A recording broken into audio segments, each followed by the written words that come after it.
Welcome, everyone, to Davos Fingers coverage of House of the Dragon.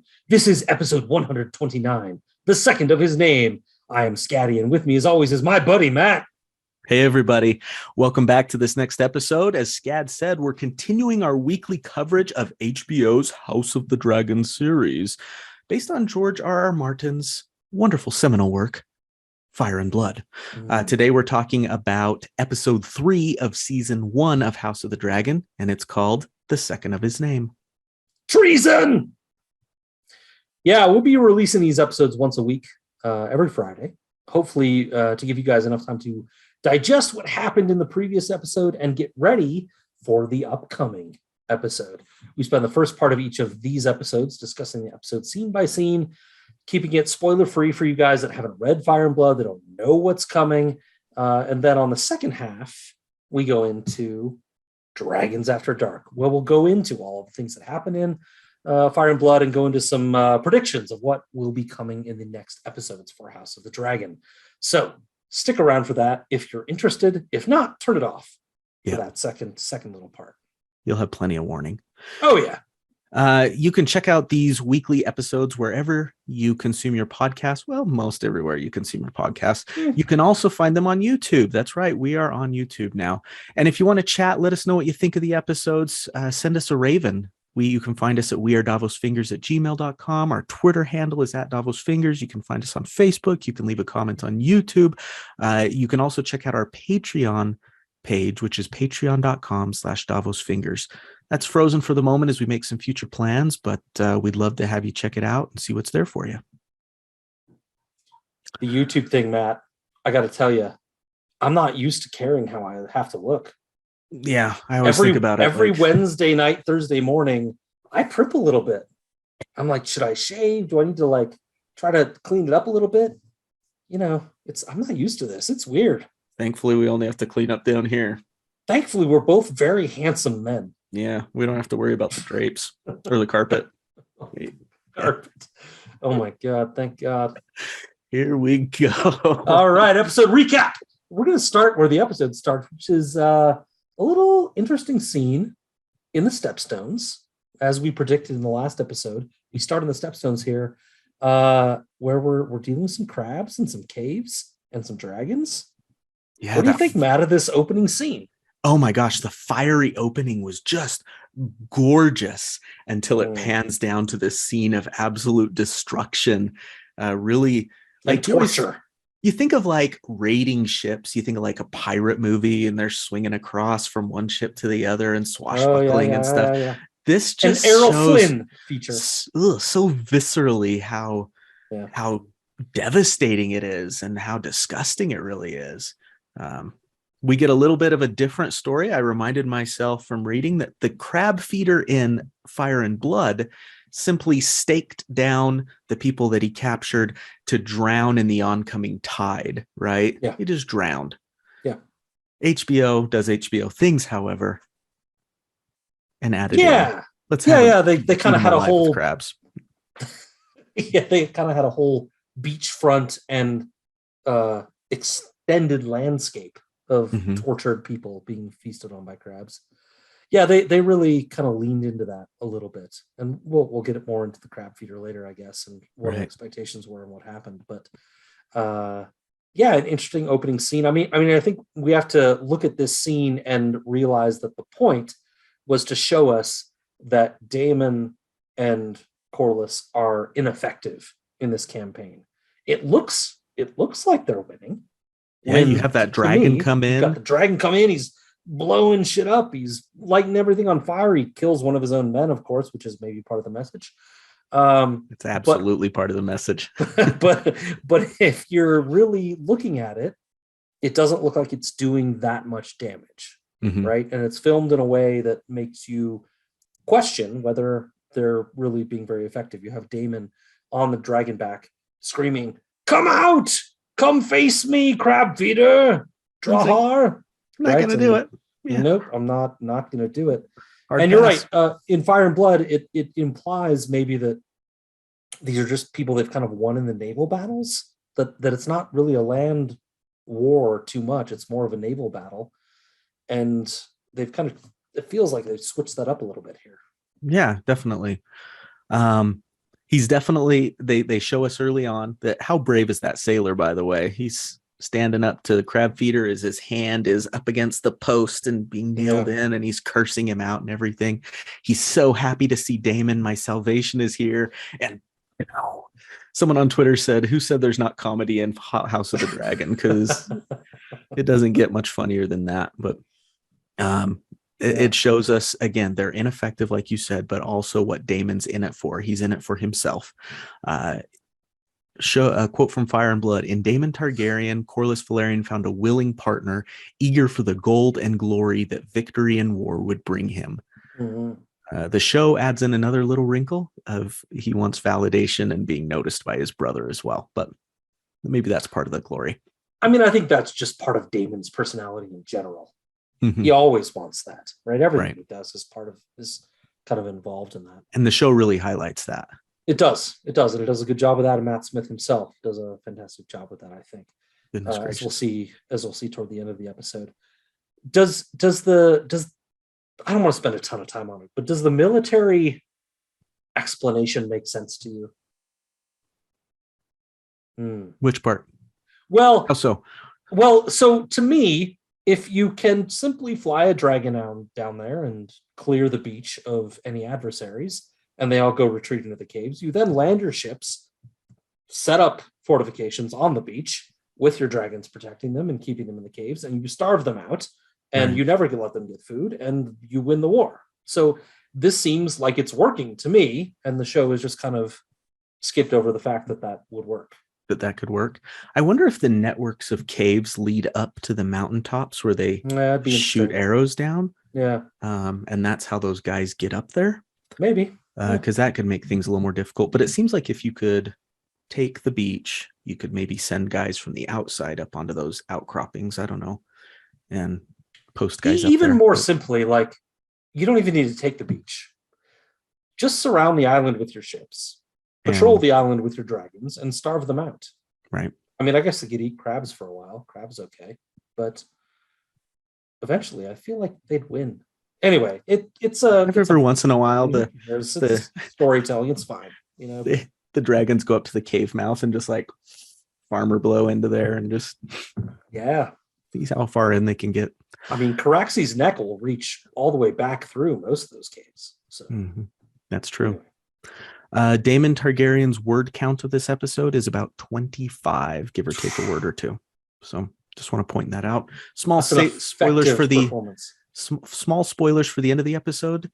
All of those lines occur right here in this scene. And he doesn't say anything at the end, does he? There's not a single line from him in this episode other than him. And it's just monologue, basically, because he's just yelling for Crab Feeder to talk. There's no dialogue, him talking back and forth with someone. Just him saying, come out, oh, you friggin' da-da-da-da-da. Yeah. He doesn't say anything after this scene. Not a single word. Not a word. Amazing. I didn't notice that, but I thinking through it, I can see that it's true, but I didn't notice that. It's amazing. Crazy. Good observation.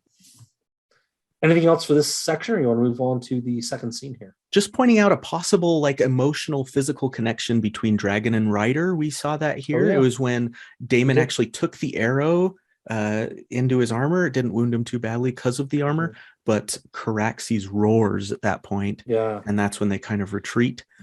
Points to, I don't know if it's a straight up 1-for-1 physical connection or something, but there's definitely some sort of mind melding going on, I think. Something for sure. I questioned in the last episode whether Caraxes would have been able to just kind of creep up over the mountain and intimidate based on Daemon's feelings or what. And I was like, I don't feel like we have a lot of evidence of that in the books, that they can just feel that enough. But it seems like they're kind of establishing that here. It's interesting. Yeah. Mm-hmm. All right. Should we go to our next scene, which is very different from this one?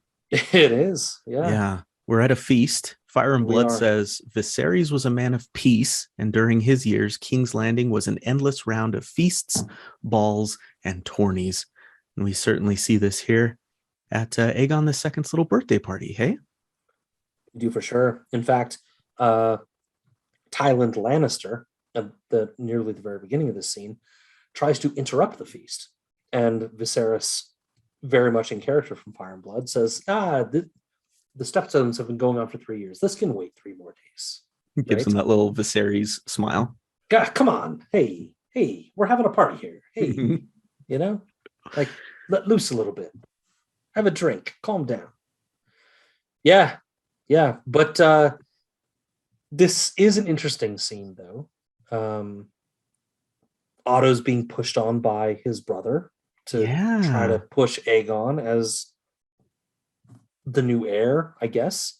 Tywin, of course, we just mentioned, will not let up on the Stepstones, trying to impress upon upon Viserys the importance of this campaign, and Viserys is not in the mood to hear it. I'm interested about this because Viserys seems mostly concerned about celebrating his son, making sure he's ready to go do this hunt, and then the most interesting part, wondering where Rhaenyra is. Is Kristen Cole covering for her? He says he can't be sure where she is. Yeah, he's her protector. He's supposed to be, but yet he can't be sure where she is. I think he definitely is. Covering for her. Yeah. He knows exactly where she is. I kind of think so too. It's interesting.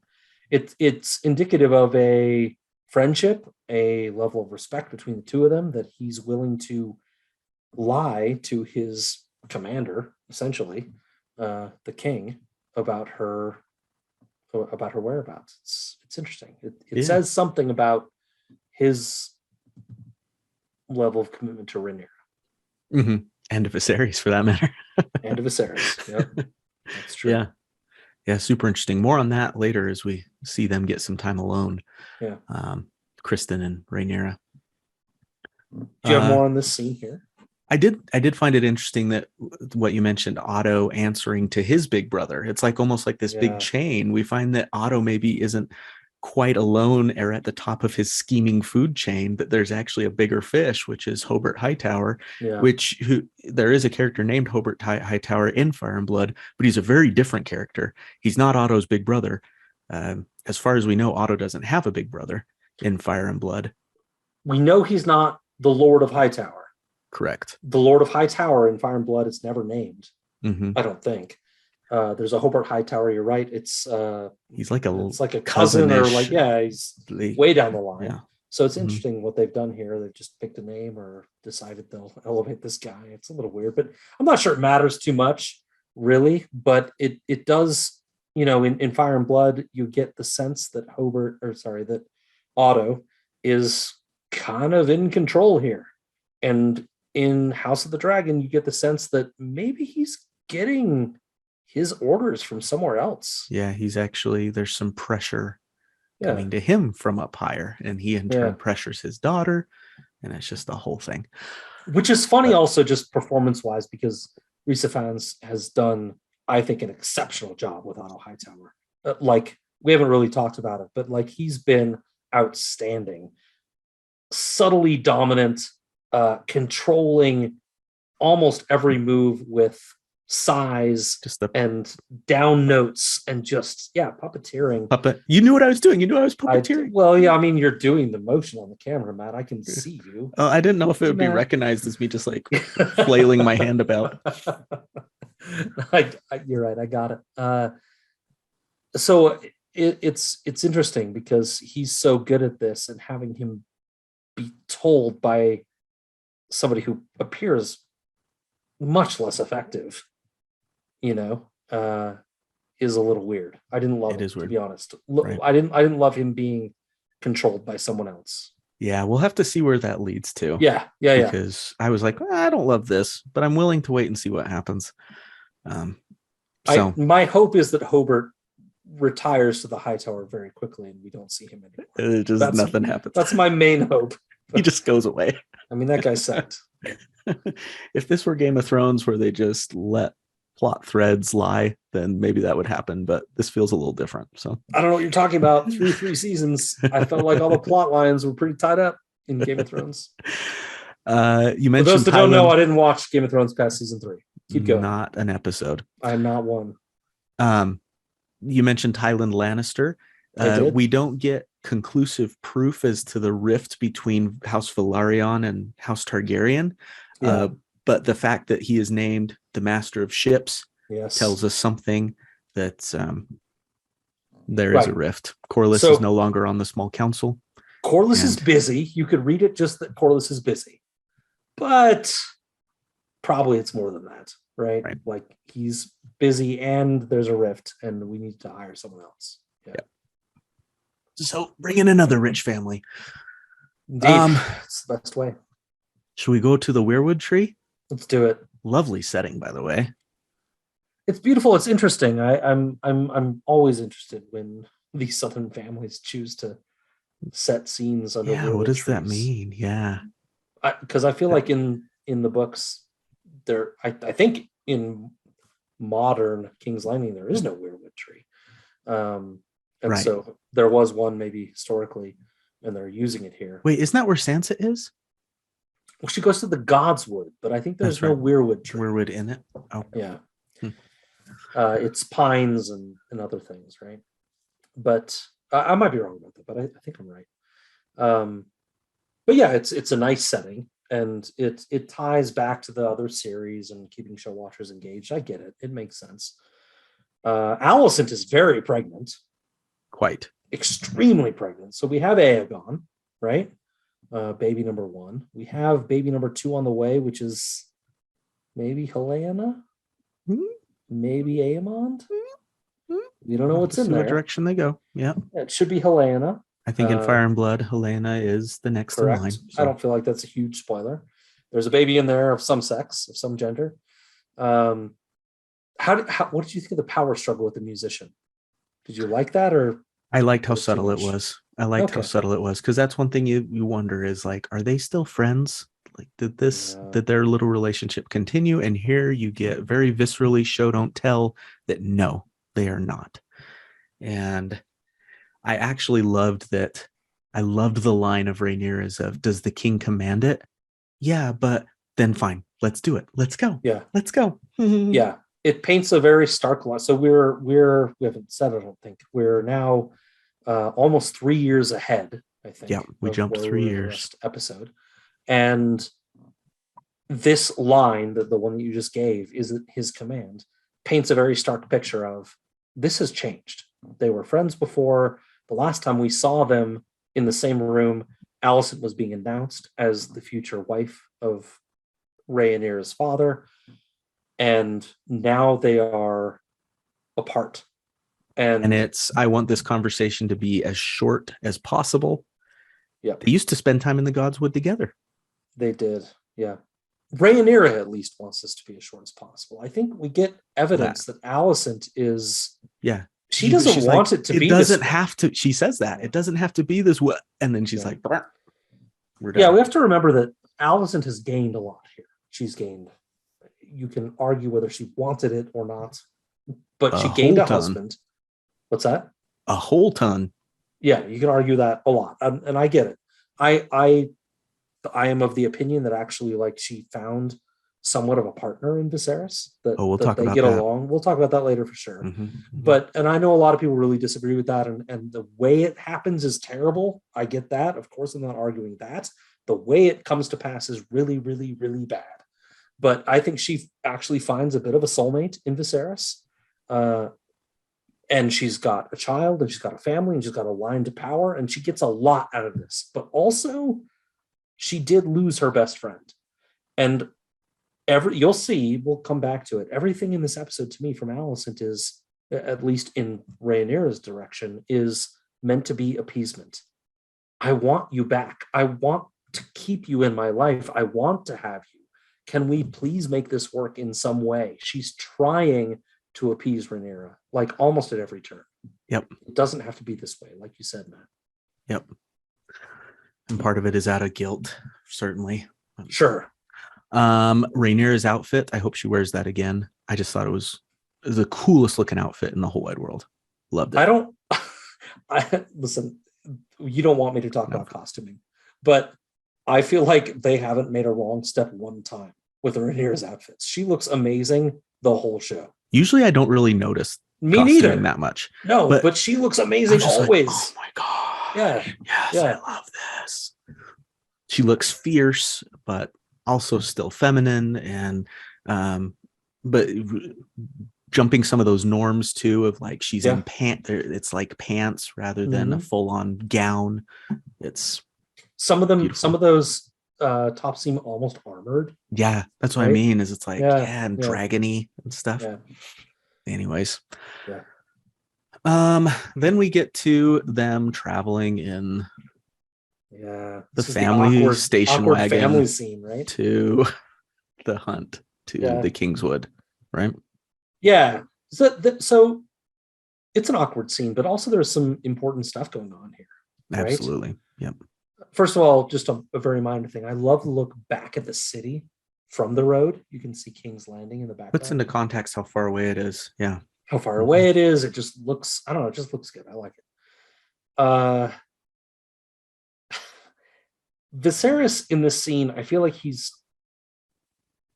definitely on his terms, okay? But he's trying to reach out to Rhaenyra and make a connection and say, look, these events are important to like the perception the realm has of you. So you should come out and ride with me, right? But he doesn't do a good job of explaining why, or that's his big issue is the why. Yes, it's always his issue. He's like, you should come riding with me.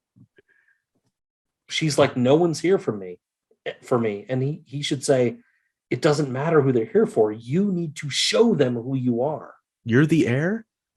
I'm giving you. What does he say to her? You don't perform the responsibilities that I give you. Yeah. And which doesn't take all the accountability away from him either. But yes, for sure. And this is something we'll get to later in the later scene with Viserys and Rhaenyra. But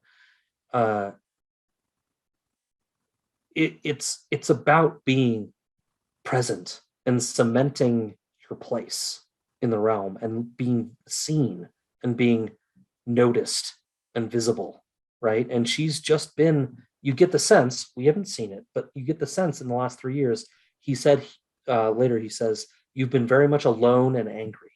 Mm-hmm. She's been receding from the public eye instead of being present, right? Yeah.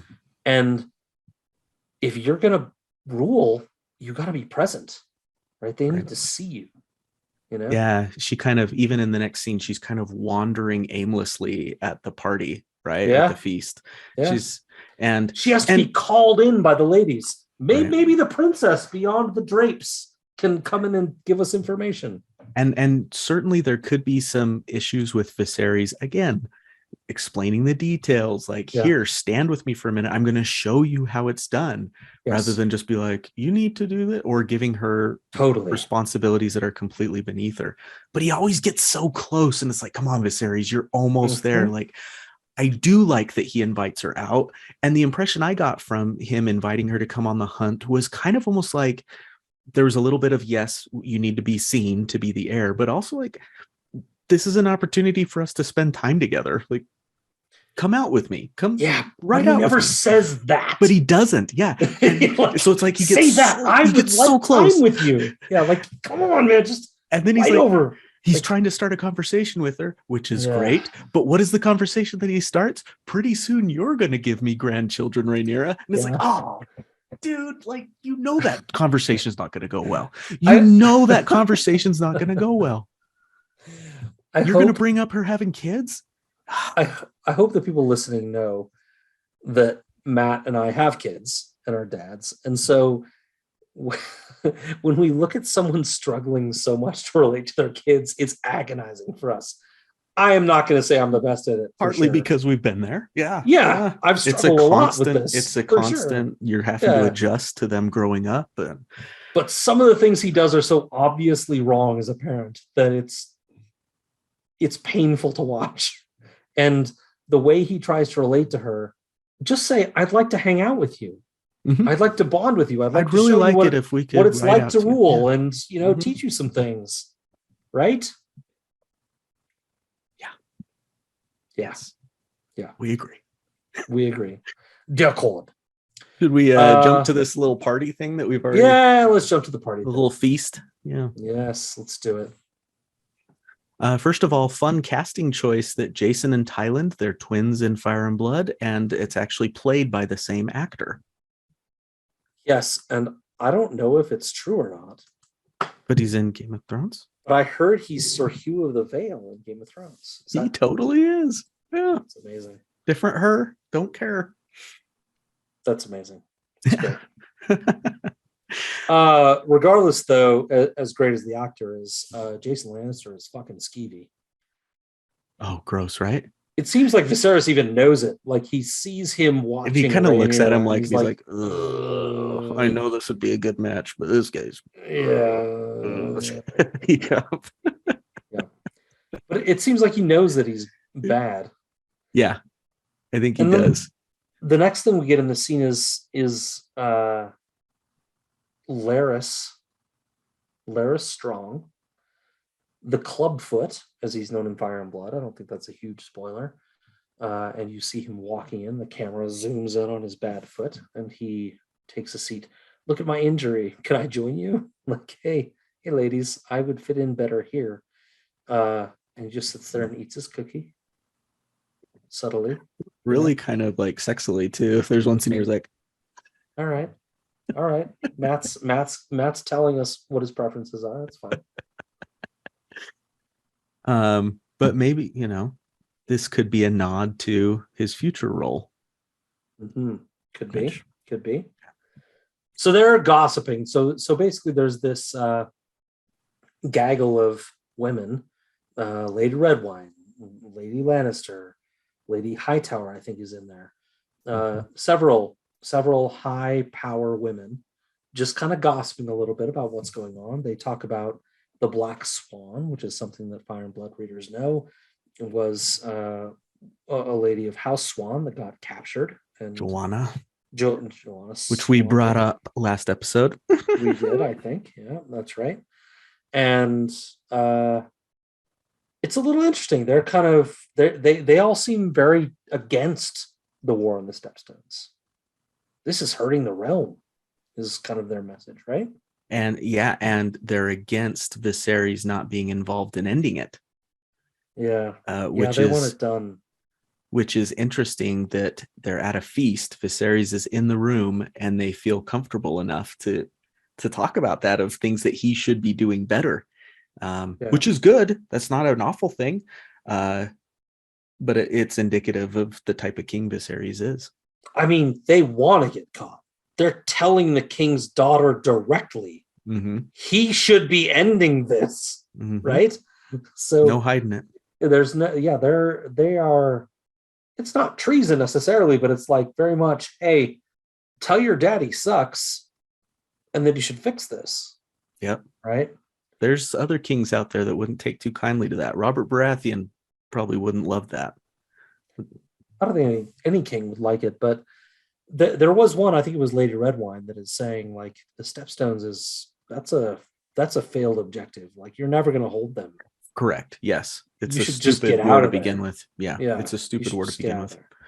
Yeah. And it's interesting because Lady Hightower feels like she's saying, no, we need to go fix this. And Lady Redwine is not on the same page. And the Redwines live on some islands that are just kind of directly southwest, I think, of House Hightower's lands, on some islands. And them not being in sync is interesting to me, at least. Maybe it means nothing.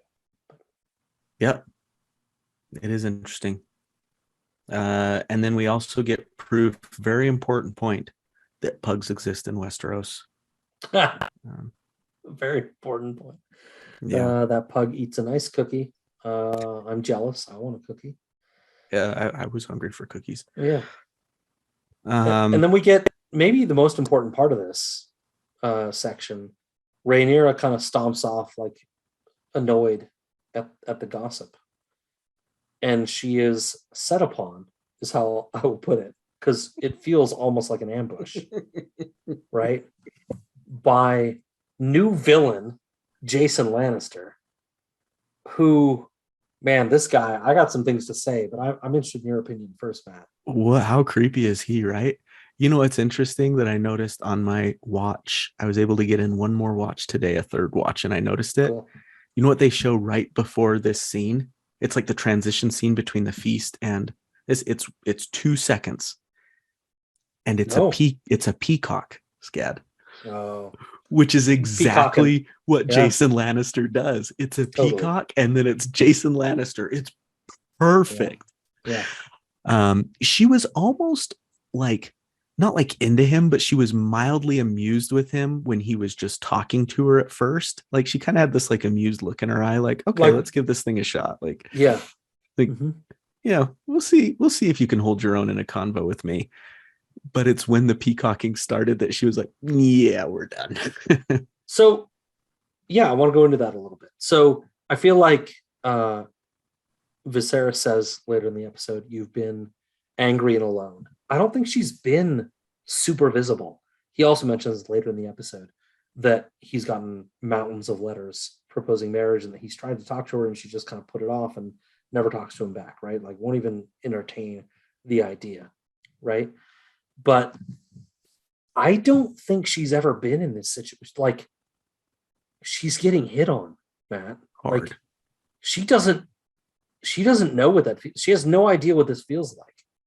It's the first time and she's like, oh, that's what's happening, right? It takes her most of the conversation to figure it out. And this guy, Jason, is the worst. So I'm not sure I've ever hated someone more on TV. And like, it's not like he murders hated a lot of someone or people. like does something absolutely terrible to another human being to affect their development necessarily. But like, when you're a person that in the first couple minutes of meeting someone, all you can do is brag about yourself and where you come from and what you are and run everything else straight into the ground, that's toxic. Oh, well, the best hunting grounds actually in Castle Rock. I'm surprised you didn't know that. And no, Castle Rock is the tallest thing around, and also probably so is my member. And you know, and also turn around so I can check you out from behind. Yeah, and look at look you up and down. Yeah. This dude is the worst. If you're ever in a conversation with someone that has to run everything else down to make themselves look better, it's a problem. Get out of that conversation. Yeah. This guy is Not a impressed. problem. Not impressed. Yeah. And he's trying to convince her that he's someone to give up the realm for. Because your life is going to be so good. That's an interesting way you put that. But at the same time, he does not come off as being like a guy who's kind of desperate and like really sincerely being like, if you're with me, you're going to be happy. It's no, this is the way he always treats women. It's probably the way he treats men too. He's just a jerk all the way around. I think he thinks he's better than she is. Oh, absolutely. I think he actually legitimately believes that. Yeah. And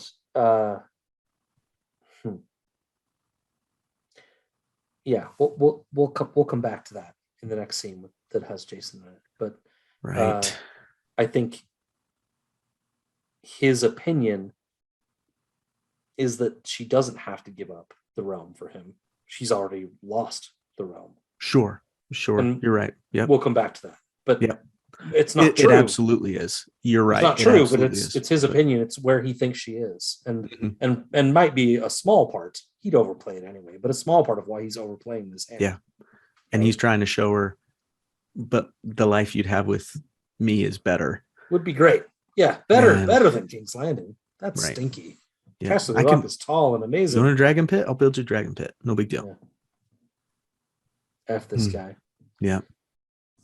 So Rhaenyra, being Rhaenyra, doesn't sit on this. Round one. She goes fight.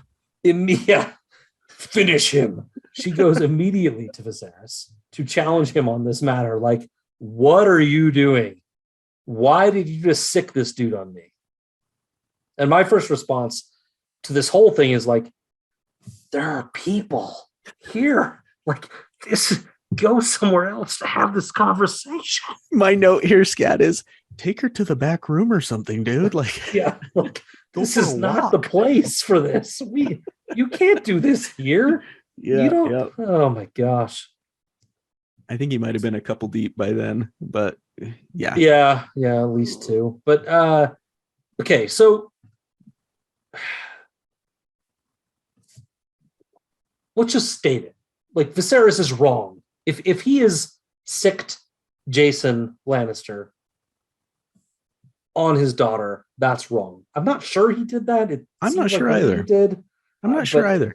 I'm not sure. But he knows it's happening. He says he would be a good match. Like, he knows it's something that's coming. Yep. So he's at least gotten one of those pieces of parchment. That's at least one of the levers that he this could be a good match. Let me see what happens. Kind of thing. Right. Right. But again, as parents, Matt, you don't do that to your kid. You tell your kid, you say, hey, this person's going to come talk to you. They're interested in you. I'd like you to just talk to them and see what you think. Yeah. Right. And then, I feel like Viserys, he's at a place now where he's trying to move Rhaenyra without talking to her. And that's always a mistake. And because that's hard. It is hard. Viserys hard. Doesn't like to do hard things. But as a criticism of the show, I will say, by skipping 3 years, it's very convenient for them to just do this. He can just say, like, oh, yeah, well, it's your time. Well, if we'd have seen those 3 years, we would have seen the conversation start where Viserys is like, oh, well, this is coming. You know this is coming. You should be ready for it. And by skipping 3 years, they can just kind of like make it a surprise. Right. And it's weak storytelling, to be honest. I didn't love it. It's certainly a decision. It's like, well, what kind of story can they tell during those 3 years other than that? And there's probably some things they could tell. But I think it was a decision. It was a decision. What I mean by weak storytelling is they just tell us Viserys didn't talk to her for 3 years about this. And that seems based on what I think about Viserys, it seems inaccurate. I don't think he's willfully negligent. I think he's just bad at this. Yeah.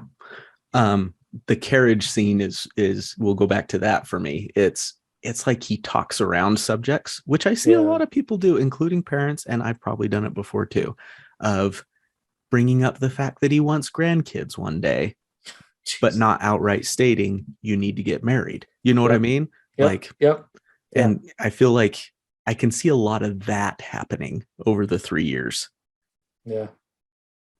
Yeah, no, you're right. Like beating around the bush instead of just taking it head on. Yeah, I get that. And explaining the why, like we said, which he does later in the episode. Explain the why. 3 years later. 3 years too late. Yeah. Yep. And that's the problem. That's why I'm saying it's lazy storytelling, but they have to cut corners somewhere, I guess. But so Otto steps in and he's like, hey, my dude, there's a heart.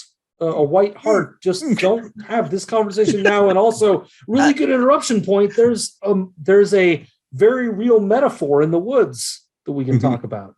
Right? Yeah. A regal portent for Prince Aegon's name day. He says, which really isn't, as we'll see, and this will become maybe the major theme of the episode. Yeah. This isn't really exactly what Viserys wants to hear. I mean, maybe it kind of is, but it kind of isn't. Because it makes him question his own decision to name Rhaenyra heir.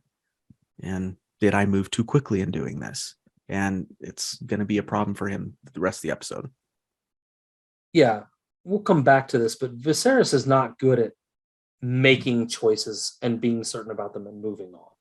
Sure. He's just not.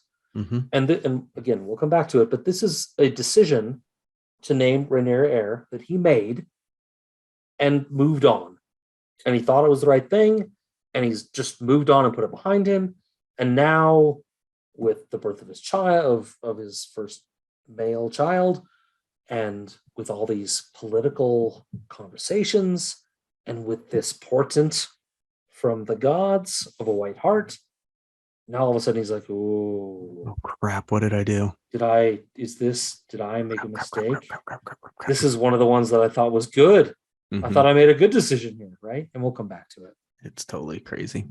But anyway, Otto is amazing at diffusing this situation. Be like, hey, there's something important going on. Let's go check this out, right? Mm-hmm. Yep. And Rhaenyra takes off. Yeah, she knows, right? Viserys is confused. Oh, I don't know what this means. Rhaenyra is like, oh my god, screw this. Oh, the gods are saying that my brother is blah blah blah. So she takes off. Yep, I'm out. I'm gone. Mm-hmm. Kristen Cole goes after her, and here's another tiny little sign of their friendship. He finally catches up to her. They stop, and the first thing he says, nothing with your grace or my lady or wherever, my princess. He just says, what happened back there? Oh, that's interesting, man. And that to me is very indicative of, like you said, a deeper friendship, this closeness that they already have. Yeah. That there's other points in this whole sequence of them being together where he is calling her my princess and is like, I need to formally ask that we go back to, but in that moment it's just like, what's going on? You're right. You want me to kill this guy? Which was a joke. Very reactive moment. Yeah, you're right. Yeah, you're right. In those moments where you don't get to think about what you're going to say, you say what's natural. And what's natural to them apparently is some level of familiarity, right? Right. And it's nice. It's kind of sweet, Mm-hmm.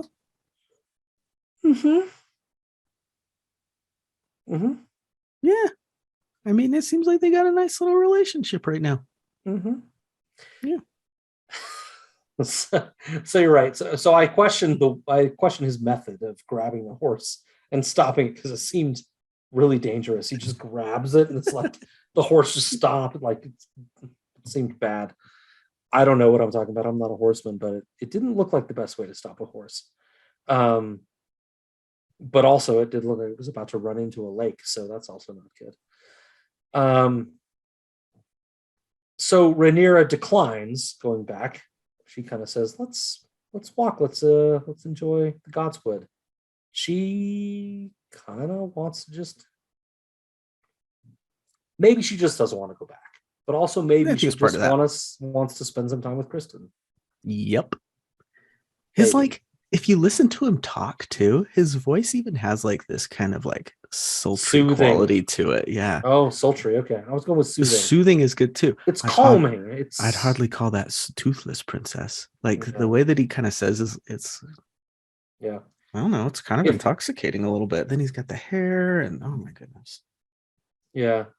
His tone is very calming and very slow and the books call it a Dornish drawl, right? Okay. They bring up a Dornish drawl a lot, and this kind of maybe lends some.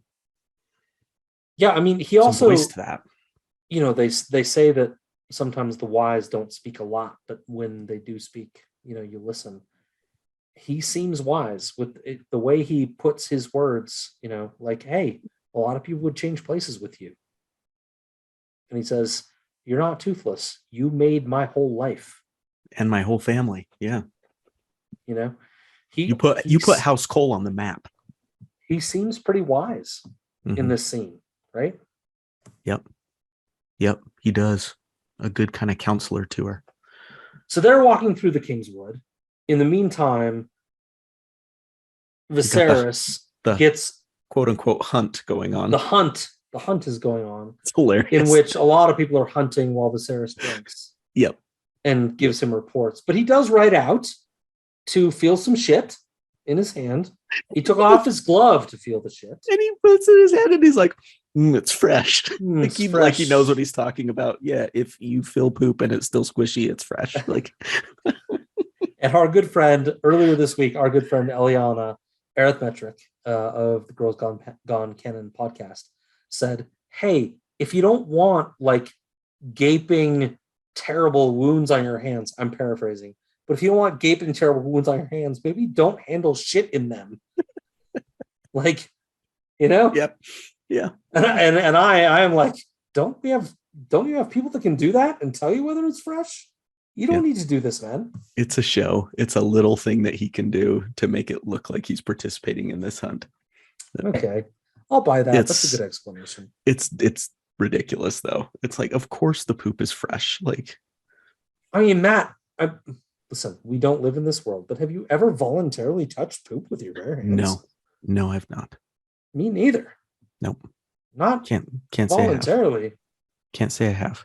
Yeah. So good on Viserys for getting down in there at that point and you're turning it into a compliment. picking up a dump, I guess. Yeah.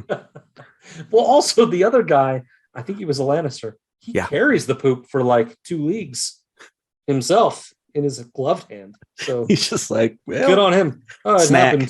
It happened 2 leagues away, but I've been carrying it for you. Damn, it's like a little Hershey's candies, just pops one in every once in a while.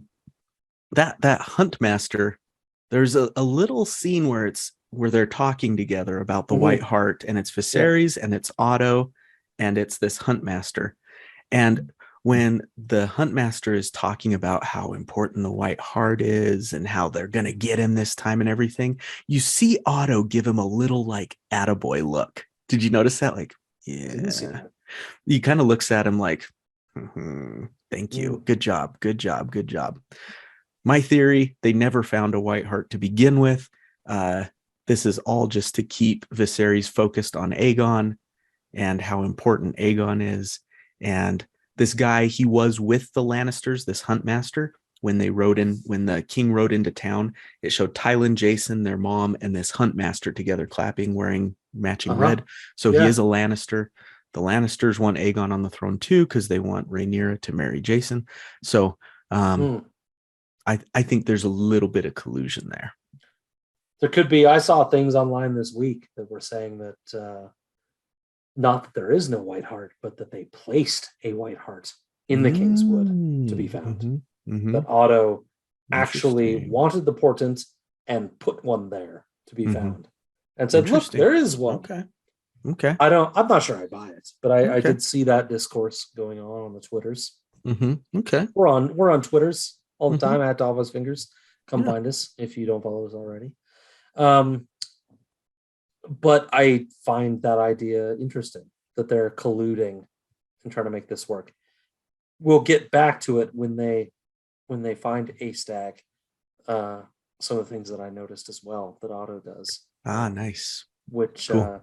I think might relate a little bit. Otto is definitely interested in this portent. Let's put it this way. He pushes it. He notes it. He wants it to be important to Viserys. And he wants that because Prince Aegon II is his grandson. Yep. Right. So keep that in mind as we move forward. Anything else before we move to Drunk Viserys? No, we get Viserys in his cups. This guy's just pounding him. He's having a good time. Yeah. Yeah. So the first thing we see in this scene is that he's looking at his son up probably way too late, to be honest. But just like playing with his keepers. And he smiles when he looks at him. He's proud of him. Yeah. He loves his son. Proud or just happy or, whatever. Yeah, he's glad to be watching him. But also there's a little look of like uncertainty. Like, what do I do about this? Yeah, I think that's why he's been drinking so much. Yes. This weighs heavily on him. It is. So then Jason Lannister, as if to force the issue we're talking about, comes right up and addresses it. Gives him a spear and says, "Hey, I want you to kill the White Hart with this spear, man. And also, by the way, if you didn't know already, I would like to wed your daughter." Yep. As if you didn't know that. Here's what's... Go ahead.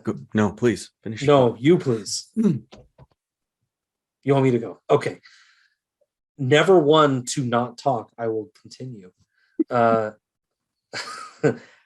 Here's what's interesting about this to me. In Fire and Blood, we get a lot of... Viserys never backed off about Rhaenyra being his heir. Viserys continued to defy people that said Rhaenyra wasn't his heir. But we never get quotes. We never get words. We never get speeches. We never get details. We never get anything of any import that says Viserys really tried to do this. And one of the things I love about this scene is that Viserys hears that Jason Lannister says, he gives the Trumpism. Lots of people are saying, I've heard a lot of people say, some people think that you're going to overturn your ruling about Rhaenyra being heir. Mm-hmm. And he's almost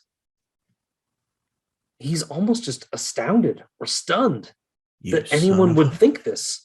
Like, why would you think I would do that? I named her for a reason. What, I've never said anything that would... It makes perfect sense to him. Yeah. Like, why would you think that I would change this? Right? And it's interesting for a few reasons, one of which is that Viserys is totally blind to history.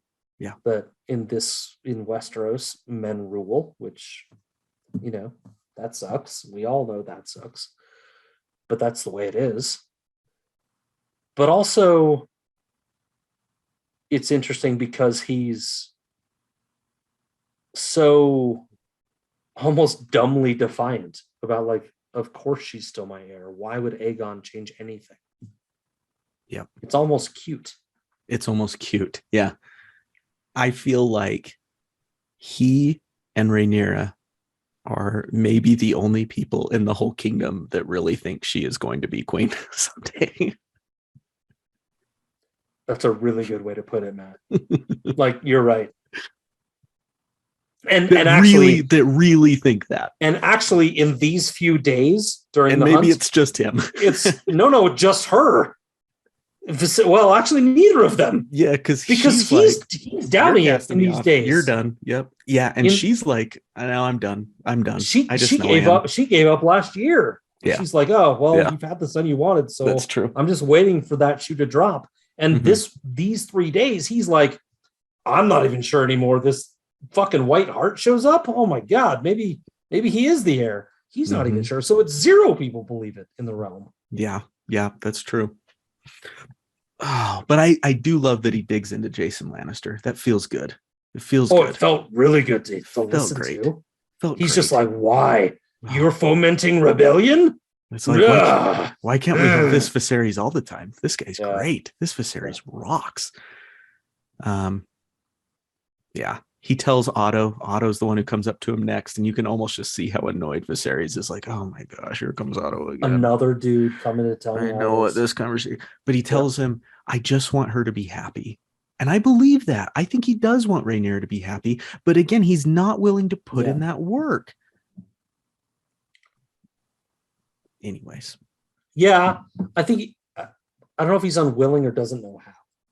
A bit of both. But either way, he's not. He doesn't have the greatest examples of parenting in Westeros. That's a thing, if you go back, Khalasar, and listen to our episodes on Fire and Blood where we cover the reign of King Jaehaerys, we talk about how great a king he was, but the fatherhood skills were a bit lacking. So this is part of that trend of Targaryen dads, maybe.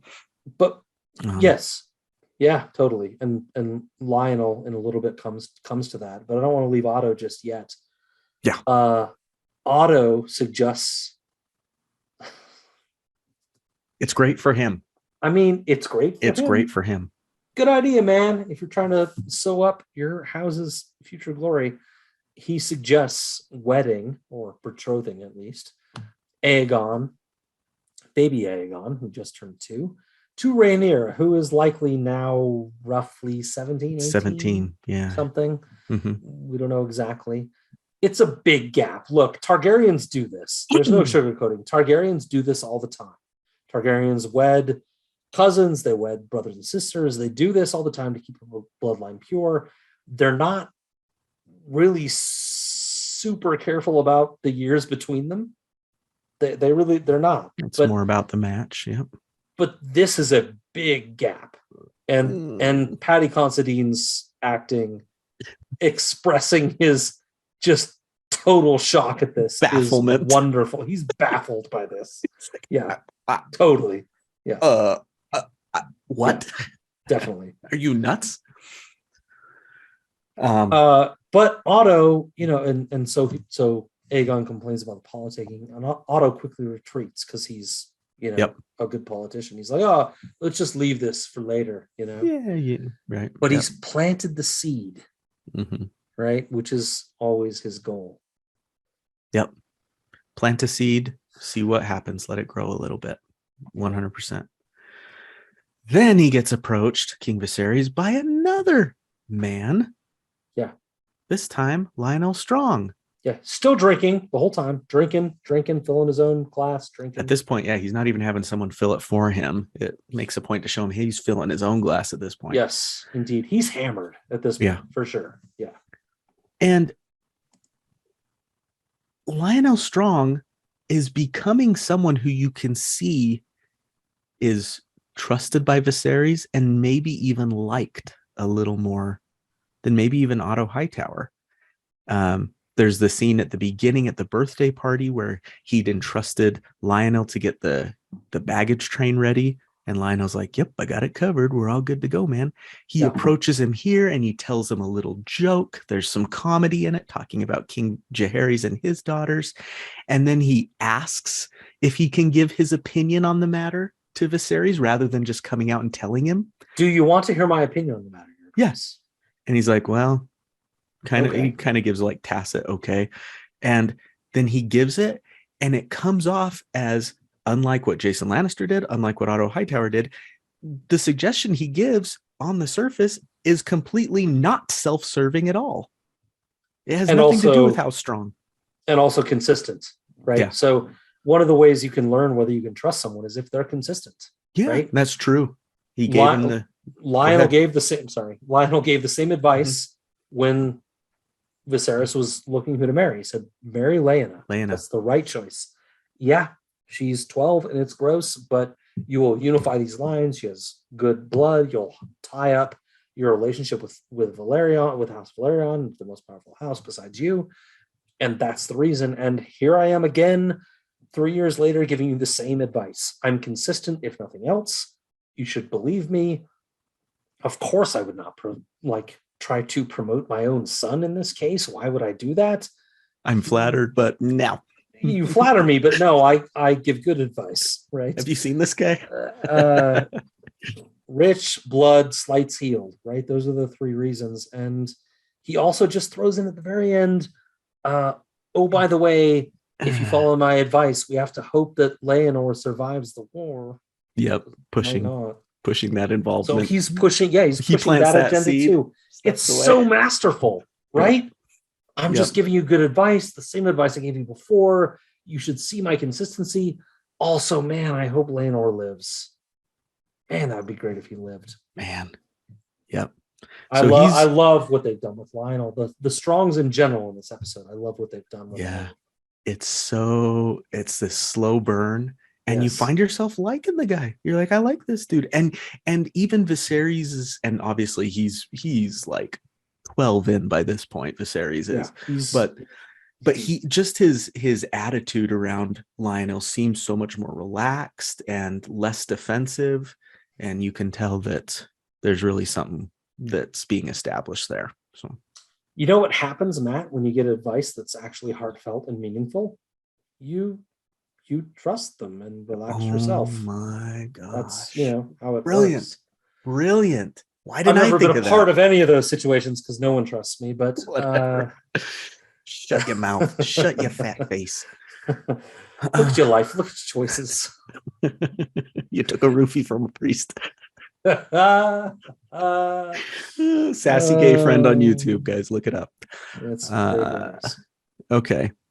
So then we get a boar attack. Yeah. A nice little campfire scene. We do. It's a little weird. It's a little abrupt. It's a little violent. Yeah. Rhaenyra and Kristen are just hanging out by a campfire, talking about life, and Kristen makes one more plea to go back to the camp. And then they hear a noise. And, well, I guess there is one little important bit before that. She does ask Kristen, will they ever accept me as queen? And his response is interesting, Matt. Do you remember what it is? They'll have to. Yeah, they'll have no choice but to, princess. And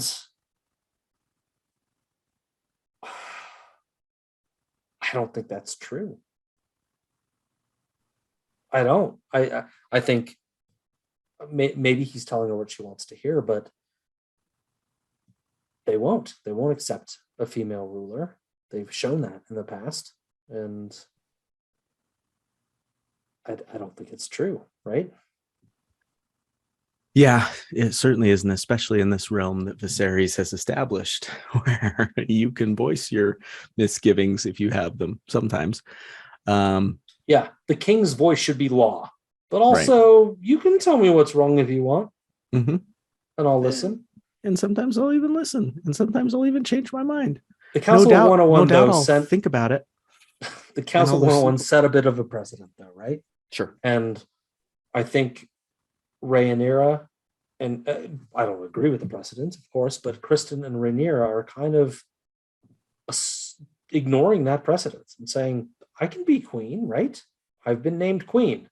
Well, a lot of the realms seem to have decided this before. Mm-hmm. As short-sighted and terrible as it is, they decided this. They might not agree.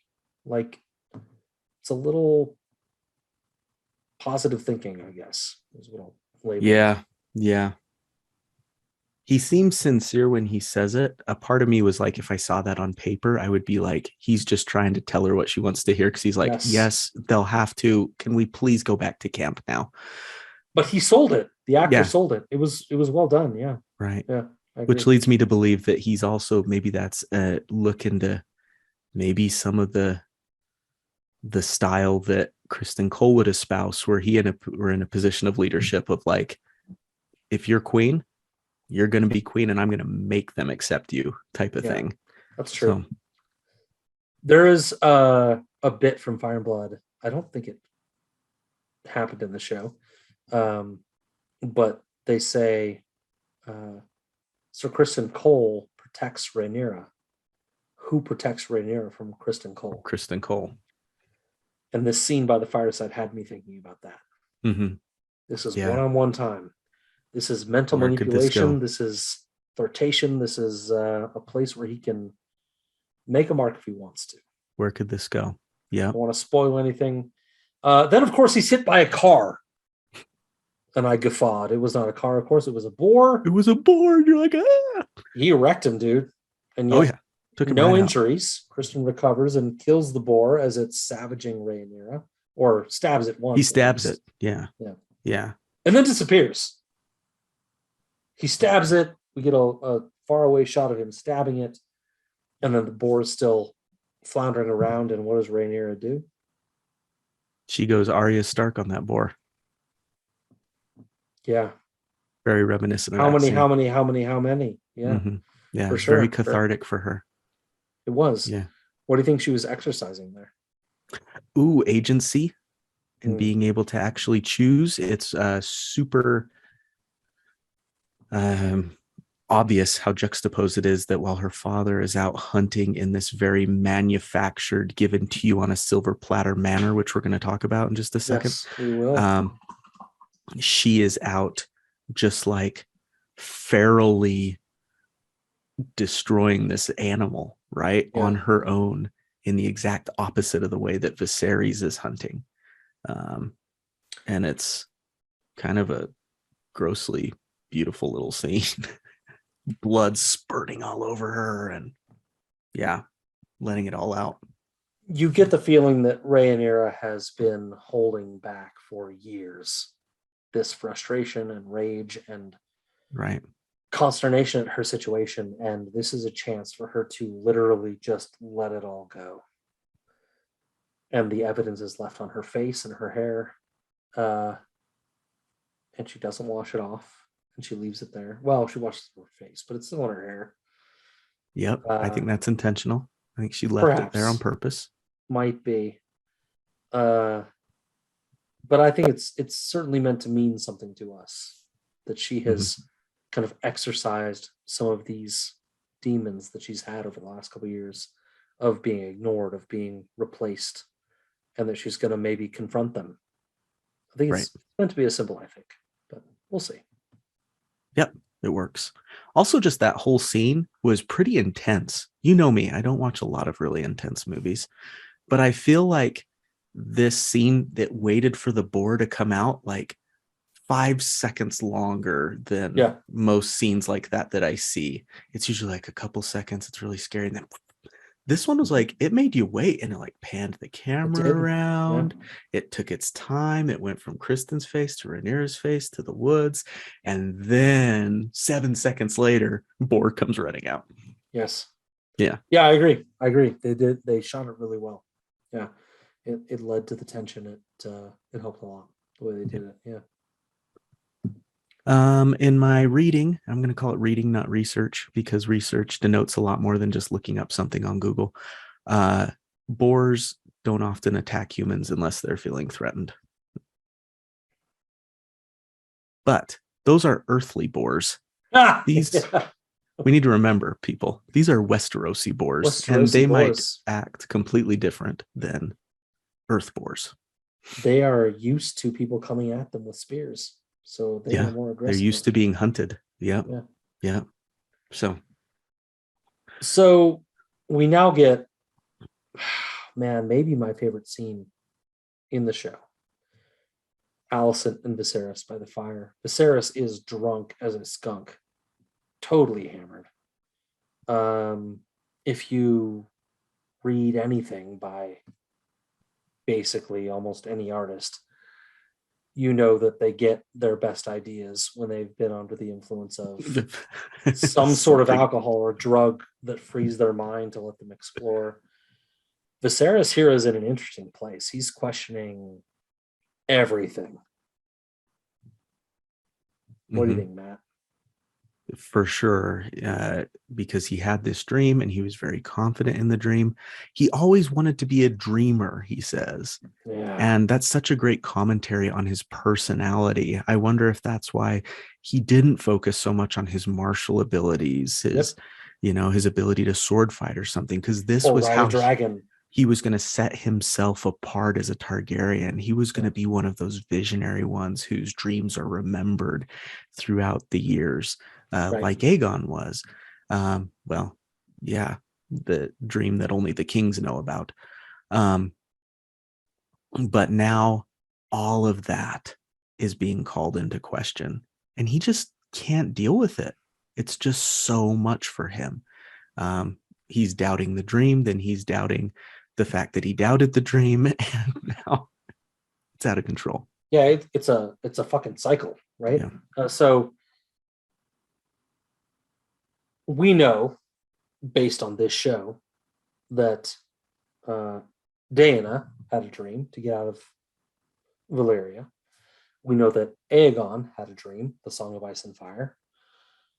We know that we don't know from this show, and we don't know from the books, but I don't know if it's a spoiler or not. It's canon material from other areas. We know that there's Daemon the Dreamer around 210, the year 210. We now get inserted that maybe in the middle there, between Aegon and Daemon, Darren the Dreamer. Sure. We get maybe that there's been another dreamer in here. Mm-hmm. That Viserys counts himself as a dreamer. But the interesting thing about this, and it kind of characterizes Viserys' whole rule, is that he's not sure he's a dreamer.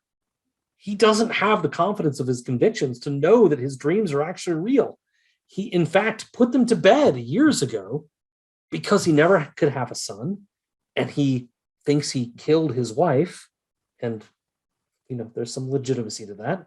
But he put that to bed because he put the idea that he's a dreamer to bed because it seemed like he wasn't. He gave up on that. But maybe Viserys is a dreamer. Yep, could be. And go ahead. Yeah, this lack of confidence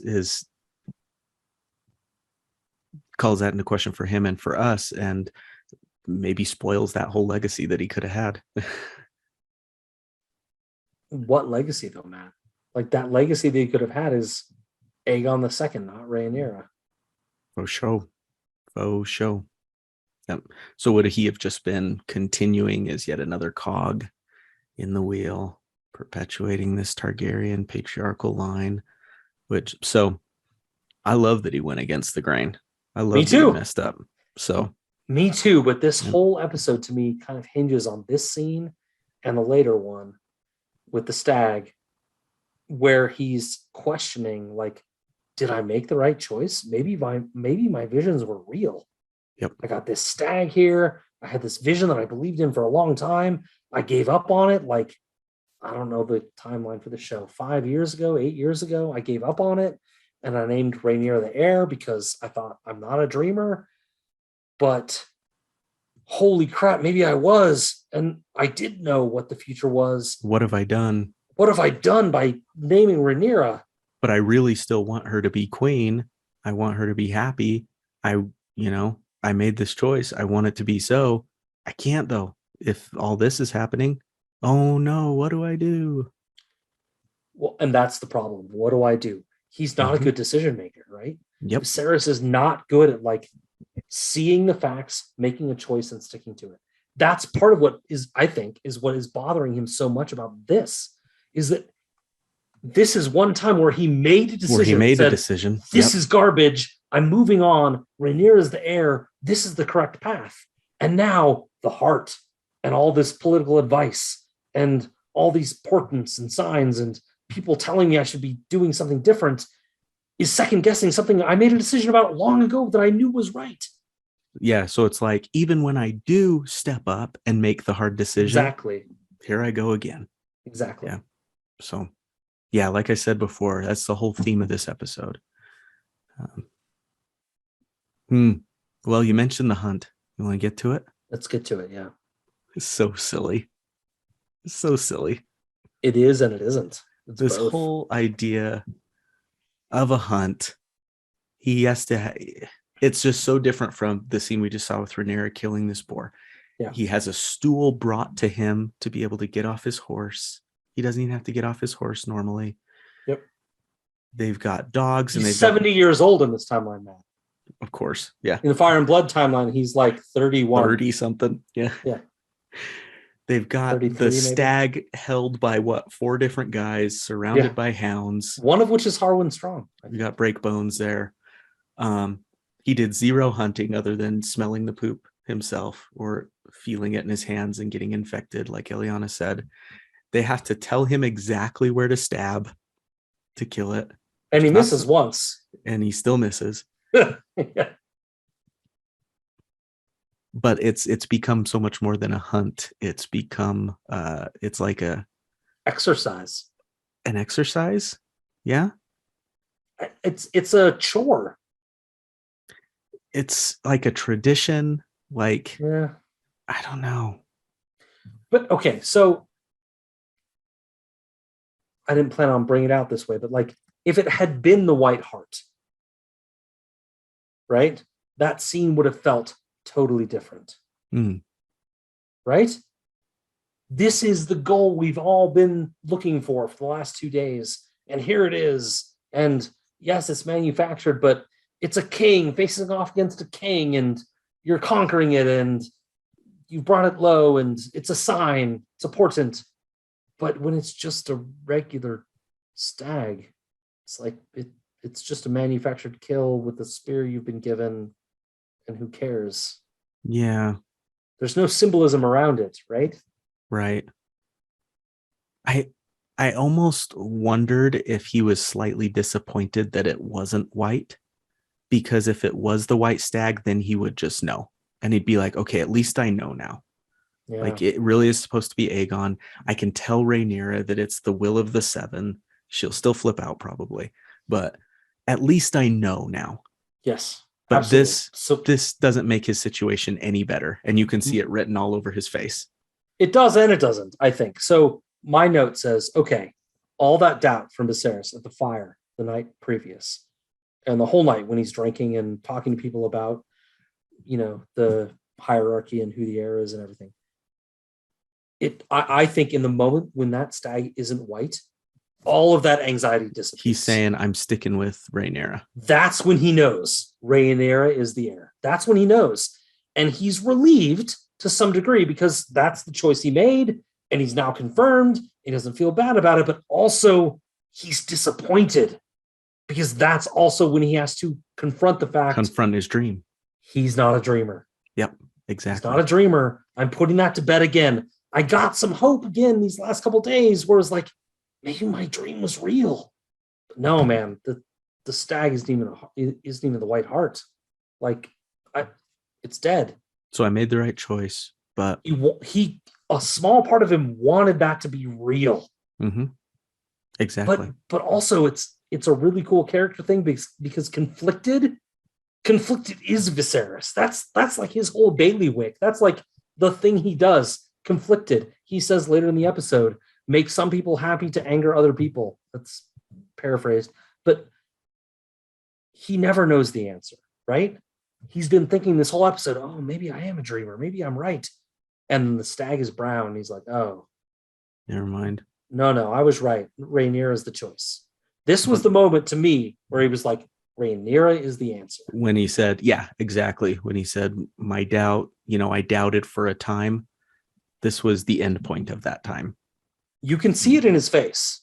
For sure. When he looks, it's really Harwin says, it's not white, Your Grace, but he's strong or something. Some I'm paraphrasing again. Something like that. He's a big one. And Constantine, yes. And Constantine, Patty says he doesn't say anything. But you can see it on his face. Go watch it. Again, guys, seriously, go watch it. You can see in his face, he looks down at the ground slightly to an angle. And you can see him just saying to himself, okay. I'm not a dreamer. I know. And also, one of the coolest things right after that, it flashes to Otto. And Otto knows too. And Otto, he says, and Otto's 100% like, knows. Fuck. He's like, I thought I fucking had this. Mm-hmm. This is a setback, and now I need to go deal with this. I need to go, we'll see this in the next scene. I need to go deal with Alicent and try to make him really see that Aegon still is the right choice, right? He was counting on this, and it didn't come up. Yep. Part of me wonders, Harwin's the one holding the stag. Did they catch the wrong stag on purpose to confound Otto? To not give Otto the answer he wanted? To no, he got away. Dang it. You know what I mean? Dang it. Yeah. Lionel's clever, man. If Lionel does not want Aegon necessarily to be the heir, I wonder. It's not what we're seeing. I'm interested to know what his game is because he's got to be doing something. Yeah. Okay. We do get a white heart, though. We do. Quick Michael Scott quote, though. Please. Yeah, I went hunting once. Shot the deer in the leg. Had to kill it with a shovel. Took about an hour. Why do you ask? I will not disparage The Office as a show. But I will disparage Michael Scott as a character in general. The worst human to be ever featured as a main character on a show. He's a terrible human. And for some reason, you still cheer for the guy. I don't. But I'm glad you don't. Okay, so all of a sudden, this white heart presents itself to Rhaenyra. Yeah. Tell me what your thoughts behind that. What's the symbols in there? Real time as you're watching, it's like 20 seconds later. Mm-hmm. It's literally like 20 seconds after we get the death of the other stag. We see the white heart on the screen, looking at Rhaenyra, huffing a little bit, and she's saying, suggesting to Kristen that he doesn't kill it. To me, this seems clear as day. It's the storytellers telling us she's the one. It's her. She's the one. It's a bold, honestly, for this story, because we know that this is a conflict between blacks and greens, that we haven't really gotten to quite yet. It's a bold choice a little bit for the showrunners, because they're kind of really spoon feeding us. Hey, Rhaenyra is the answer. This is the person that you're cheering for. That's what I put here too. Yeah. We're meant to sympathize with Rhaenyra. The ruler. This is the answer. It's not a question. This is the answer, right? It feels like this is the house scene to the next of House of the Dragon. Yeah. You go from one scene to the next, and they're telling you, oh, look, the heart has a relationship with Rhaenyra. She's the answer, right? Mm-hmm.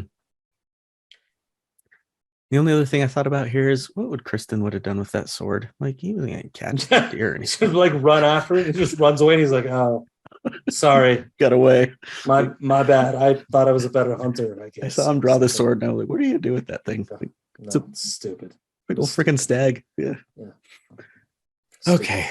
Then it does show her returning to the camp.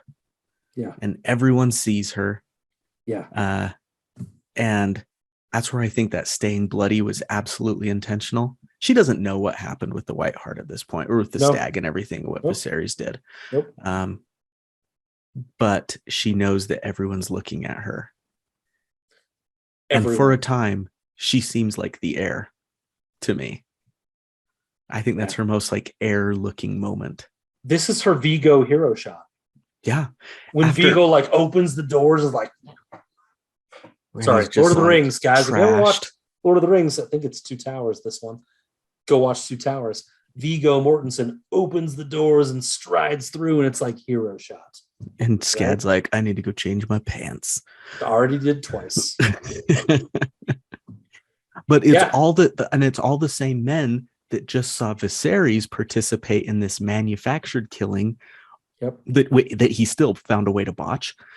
Now they are seeing Rhaenyra, whose horse is dragging a dead boar, and there's blood all over her. Mm-hmm. Yeah. Come to your own conclusions. Come to your own conclusions, but Rhaenyra rocks is the conclusion that I think that you should come to. The showrunners want you to get to. However, next we get Otto trying to rewrite the narrative with Alicent, someone who we know has the king's ear, right? So he comes in, wastes almost no time, basically saying the future of the realm is Aegon II. You saw how she's a woman. Idea, she's a woman. You saw how Aegon united the men here at this hunt. 15 years of uncertainty and doubt have been answered with this male child. It's all he has to have Alicent sell this because the heart thing didn't work out, right? Yeah. And if the heart thing worked out, Viserys would be like, boom, it's Aegon. Mm-hmm. But now he has to use Alicent again. Yep. But does Alicent go along with it? Sorta. Alicent seems honestly torn. I think she honestly cares about Viserys. We'll talk about that more in the next scene, about their relationship. You've already alluded to it a little bit too. Mm-hmm.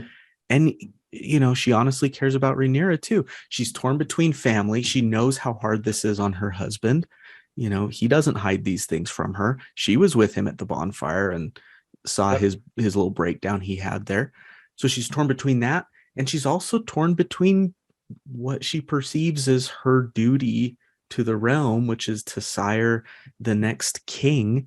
And that's really a crappy situation for Otto to, of course, be putting her in. But I honestly think she's torn on this. I really do. I think I agree. Otto is using language like, if Rhaenyra steps over Aegon's claim. Mm-hmm. As if that was what happened, as if Aegon was ever made the actual heir. Yeah, that's very intentional language. He's starting. Look what this girl is doing to your son. Exactly. He's starting from a place where Aegon is the heir when that's not the case. Mm-hmm. He's starting from an assumed place of power that does not exist, right? He said, the road is uncertain, but the end is clear. He knows that Westeros is going to pick a male heir. And that sucks. We all know that sucks, but he knows that that's what Westeros is going to do. Yeah. And so he asks Alicent to guide Viserys. But Otto's wrong this time. I've said a lot in this podcast that Otto's right. As shitty as he is, he's right. He was shitty, but also right to interrupt the confrontation in the middle of the party, right? He's been right a lot of times, even though he sucks. But he's wrong this time, and Alicent shows why in the next scene. Yep. This is one of my favorite scenes in the episode. It's subtle and it's really good. Yeah. Tell me what you like about it. Well, my most favorite thing about it is jumping a little ahead, but Hmm. I think I can tease it and we can go back. My favorite thing about this scene, and it's something we've hinted at in previous episodes, is that I think people hate this. Probably, I assume I bet most people hate it, but I think the relationship between Allison and Viserys is real. I 100%. really believe it's real. I'm Yeah. not sure. 100%. I'm not sure they're soulmates. I'm not sure there's like lust or real passion there at the base, but I believe they respect each other. I believe that they comfort each other. I believe they listen to each other. This is one of the oh my god, I get it really messed up for this take, but like I think it's one of the better marriage relationships we get in detail. In In yeah, in right? terms of the world they're living in Yeah, and the standards and expectations that are in this kind of society, this is a dang good marriage, and you get zero argument from me on that. there are I want to just clarify. There are, of course, power standards at play here Correct. that make the entire relationship unbalanced. Correct. However, understanding that those power imbalances exist in this world, this relationship works to It me. works. Um, we brought this, or this was brought up on Twitter, chatting with our friend Steph. You and I had a relationship. We've had a relationship for 8 years, but longer actually. Um, there was an episode a long time ago where we were talking about love Oh and yeah, lust and those types of yeah, things. I think it was Jamie and Brienne we were talking about. yeah. I And remember. we brought up two songs. You remember the two songs? They were Yeah, I Reckless do because I Love remember the Twitter thread. Yeah, by Reckless Alicia Love. Keys, Yeah, by which Alicia is all Keys. very much like teenage lust, just like can't go a minute without texting them type of love. Mm-hmm. And which is Yours was a valid. Firehouse And song. then was Lifehouse. Oh, Um, Lifehouse. Sorry. and specifically the line, how can I stand here with you and not be moved by you? Just like in love with the essence of a person and Yep. everything. Um, and that's the relationship that Viserys and Alicent have. They chat warmly like a husband and wife. She's comfortable in asking things about him. He's comfortable being open with her. Uh, Totally okay with her reading the missives of the realm. yeah, he's like, She's like, go "Can I ahead, read it?" And he's like, "Yeah, yeah, go ahead." have a look. Back when Emma died, he was looking for comfort and companionship, and she came and she gave that to him. We talked about how significant that scene is where she brought him the fixed piece to his little playset, right? Yeah, And it how it sealed the was deal to me. one of the first times that he got a gift that was just to be nice. Remember earlier in this episode, he got the spear from Jason Lannister, and he was like, "This is quite This the is thing." I think is the good line. job. He's Well like, done. I think the line is, "This is quite the thing," This is a and thing. Yeah. because it's a totally cold gift. That was something that she just did for him. She Yeah. showed up, and instead of like instantly trying to insert herself or wherever, she was just like, I've been through what you're going through, and I just want to be here for you now. I want to hold space for you. And But that's and what I he agree was with looking that. for. I agree with that from his perspective, but also, and this is the part that's I think a little bit combative with the fandom. I think he fulfilled that for her also.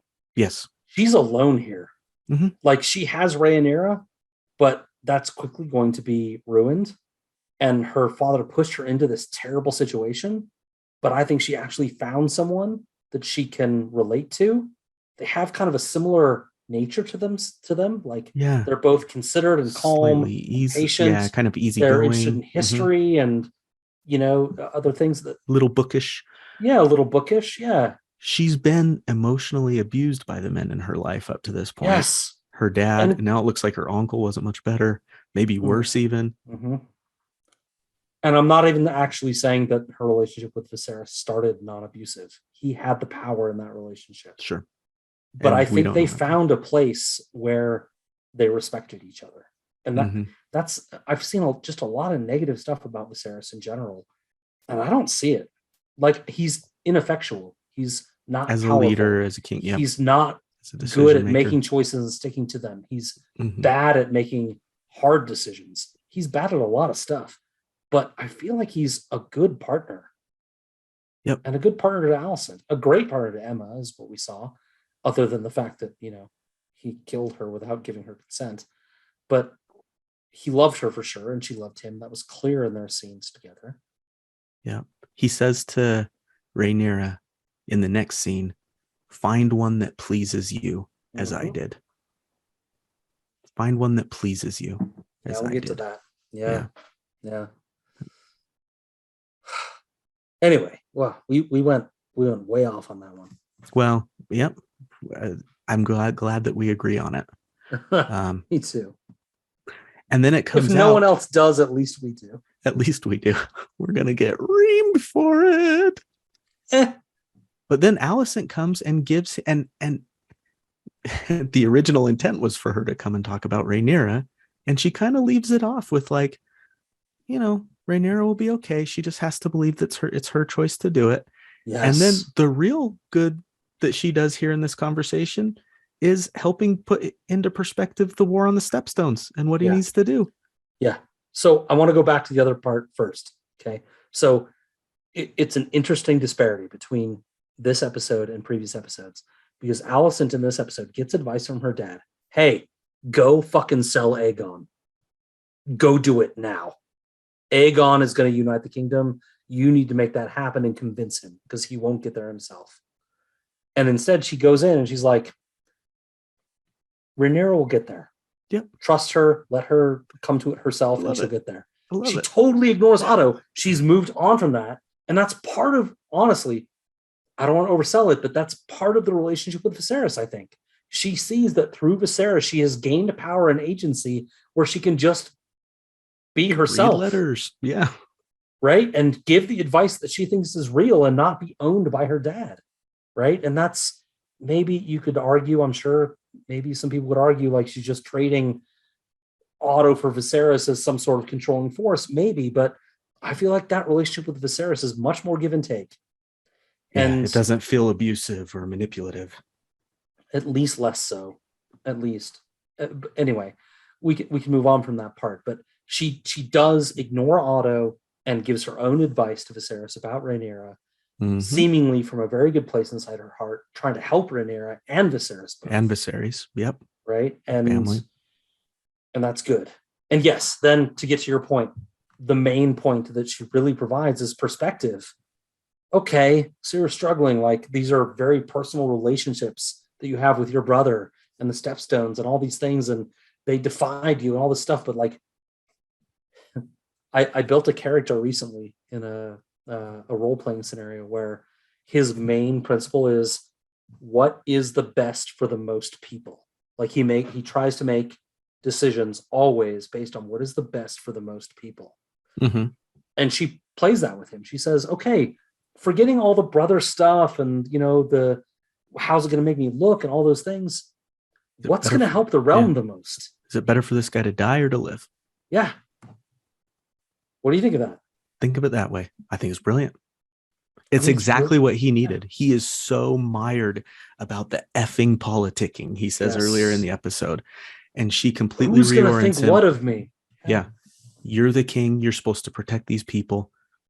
What's going to lead to the most protection for the people of the realm? Yeah. Letting this guy live or going out and killing him? I mean, Alicent for king, right? Or queen.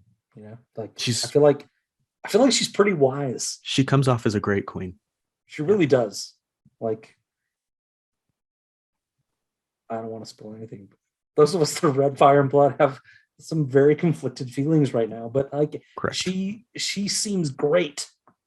She seems like a great friend and queen and helper to a ruler, and frankly, she'd probably be a better ruler than he is. Bringing that, we talked about, there's like almost like a culture or a sensitivity around the Red Keep that they said was missing when Emma died. Yeah. A warmth. Yeah. And it feels like she's brought that back. She does somewhat feel like Emma, right? She does. A little bit. Well, I don't know if they were intentionally going for that, but I can see it.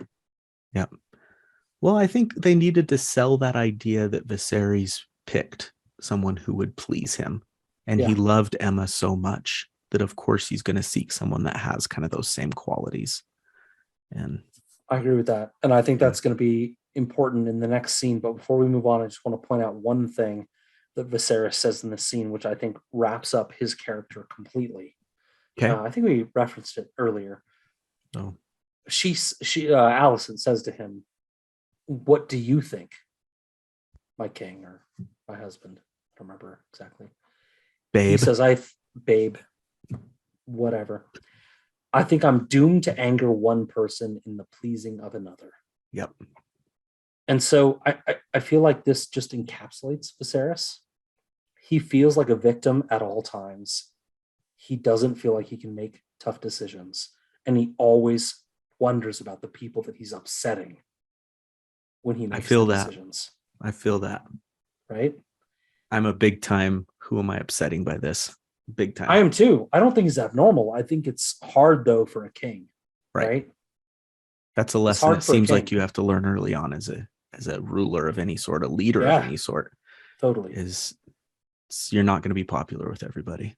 But Viserys wants to be. He wants to be partying. He wants to be liked. I don't need to be liked. I don't have to be liked, but I want to be liked. I need to be liked. I need to be liked. It's another Michael Scott reference. Yep. Those not playing along. But I just feel like that wraps him up as a character. He's doomed to anger one person in the pleasing of another. And that just, he almost screams that line. He's so frustrated by it. Yeah. Right? He doesn't like that that's the way he is, but nevertheless. That's the way he is. My favorite scene in the episode coming up. Oh, here we go. I love it. We start off with him taking Alicent's advice. Well, him coming to a decision, coached by Alicent. Mm-hmm. They're going to send help to the Stepstones. They are. Right? And then the main event. He would event, sooner die is my favorite line maybe in the whole episode, because he knows his brother so well. He would sooner die than ask for help. He's a morning person. He does well in the morning. Like, that's when he made his big decision about Alicent in the last episode. It's like, funny. Catch him in the morning if you want him to do something big. I never put that together, but I like it. I just did right now. I like what your head's at.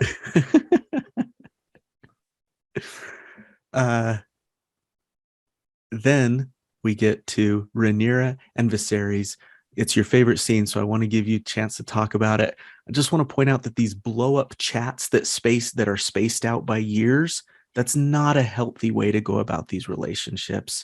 Like we talked about, if you're having these conversations continually, it's much more healthy and constructive to a relationship than pushing things under the rug until they blow up 3 years later, then pushing it back under the rug till it blows up a year later. Just talk about these things out in the open, because they both clear up some things in this conversation that could have been cleared up a long time ago. They do. And that's kind of what I was saying earlier in the episode, right? I was saying, like, these time jumps, it's bad storytelling. And I understand they have to do it. But when you do that, you rob the audience of these conversations that should have and believably would have happened in the meantime. But I also believe these happen in relationships where we push off having the difficult conversations and dance around them. I know I've done it, where you dance around issues and don't come and address them straight out and move on from them. Yes. Under the guise of maybe keeping the peace or something like that. But how long, Matt, have you waited 3 years to tell your son? I'm not picking an example from your life that I know about. But how often have you waited 3 years to tell your son, hey, you know what? When you talk to girls like this, it's degrading and wrong. I'm not saying your son does this. I'm saying he didn't even talk to girls, so it's all right. I'm just saying, like, it's almost not believable. Certainly, he would wait this long. Certainly, to talk the about length these of time things is significant. Yep. At this age, at least. But I get what you're saying. Time moves fast. Sometimes you lose track of it, and it just extends. And all of a sudden, you're older, and you're like, "Oh my God, what happened?" He's such a peacekeeper, and he's like, "Well, she's not angry, so I need to keep it that way." But he does know she's angry. He says earlier, "You've been alone and angry." Right, but it's not blowing up until recently, and maybe there's been blow-ups, but it's like he's such a peacekeeper that he's not moving. He's satisfied with a status quo that is less than what it could be if the tough conversations were had. And really, I don't think these conversations would have been that tough. These two had a fundamental misunderstanding of what the other was thinking. That's why it's unbelievable to me that they didn't happen, and why I hate it would have been the so time much skips better and all of it. But anyway, we can disagree about the effectiveness of the time skips. That's fine.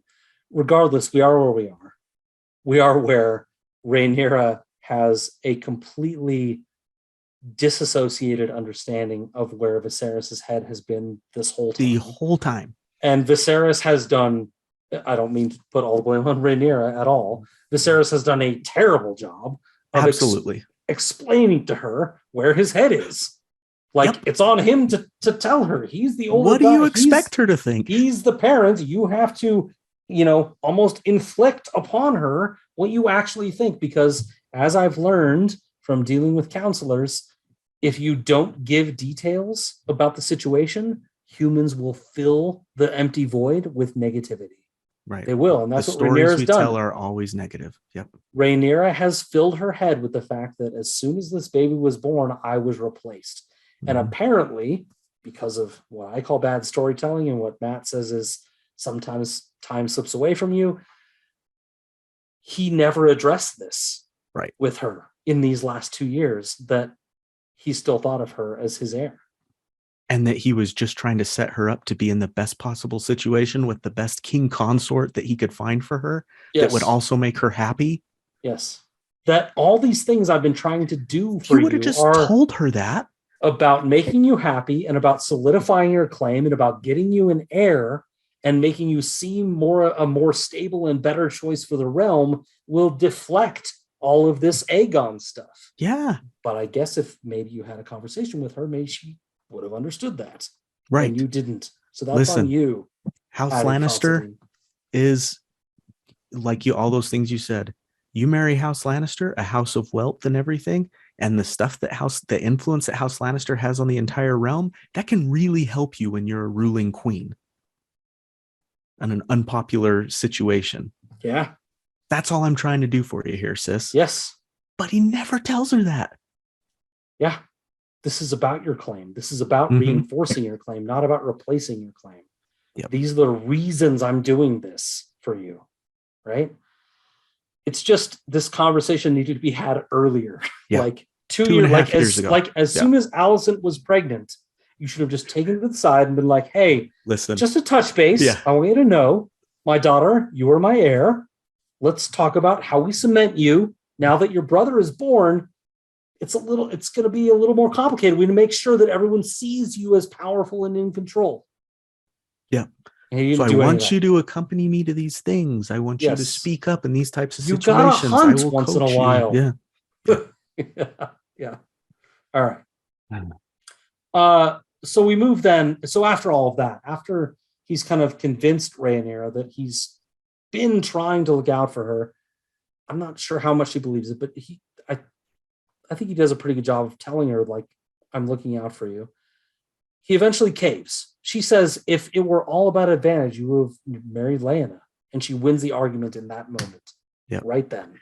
And to his credit, he surrenders. Totally. He's like, it takes him like a second. Yep. He's like, you're right. Good job. Good job, Viserys. Good job admitting defeat. Honestly, we're making light of it a little bit. That's a good quality. Admitting when you're wrong or when you've made a choice for a different reason, that's a good quality. I think we talked about it in episode 1 or 2 about how he's willing to kind of be a little self-deprecating and humble, be humbled. Yeah. So I like that about him too. I think he knows he's not great. Oh, sure. He's got awful self-esteem. Yep. I'm not even sure it's that. Like, I'm not sure he hates himself or anything. I think it's just like he knows he's not the best at making choices, and he can admit it. You know? Yep. Agreed. All right. So eventually he comes to a place where it's like, fine, you're right. I didn't marry for advantage. Find your own match.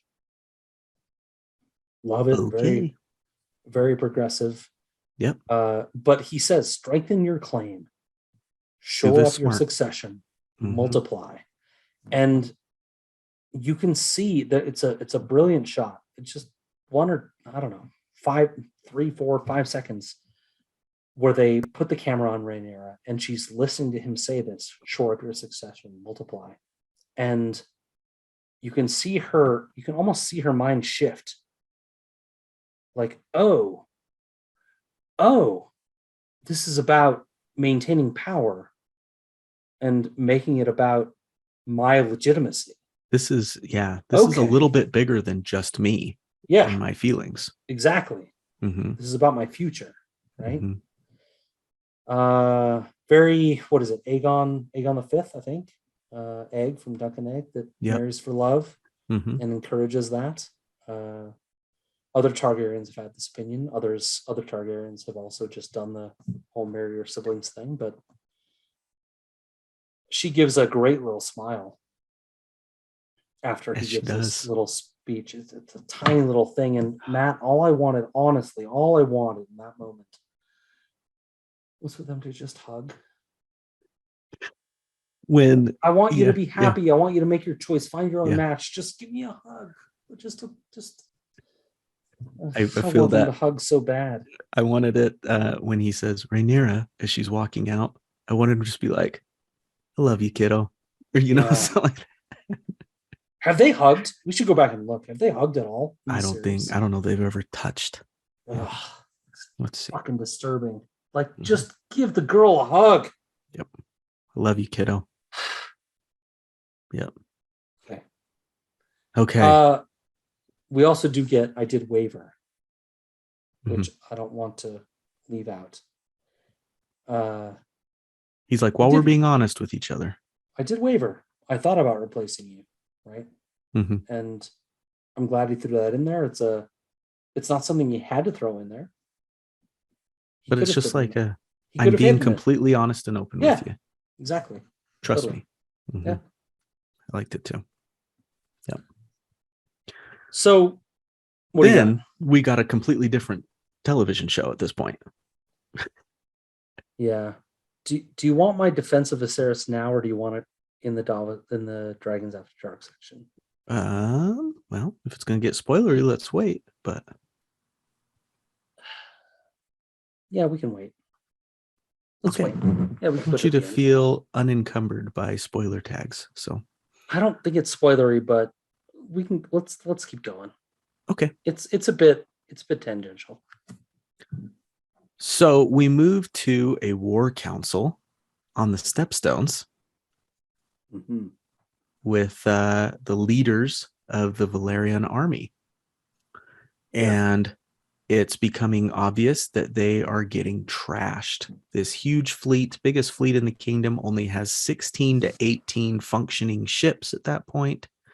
Less than 100 knights, not many more foot soldiers, and things aren't looking good no matter what. And the men don't really believe in Daemon either. Yep. They're losing confidence. They do a great job in this whole scene. In the episode, say they're defecting and leaving and all sorts of things. Go ahead. The camera work in this scene is really great. It does a good job of flashing out to all of the men. It goes in and gives like little bunches of 2 or 3 guys or 1 guy, and all of them just look completely like they've given up. Like the situation is hopeless. They're pretty dour. Yeah. Vaemond, who is Corlys's brother, dour. is vocally dour. Yeah. Yeah. And it feels like the only guy who's trying to actually do something is one Laenor Velaryon. Who's that guy, Matt? That would be Corlys's son. Oh. Who in Fire and Blood is not mentioned as much of a warrior at all. Yeah. And here he comes off as pretty heroic. Also in Fire and Blood, younger than Laena, who's currently 12. Yes, he's the younger brother. Right. I think so.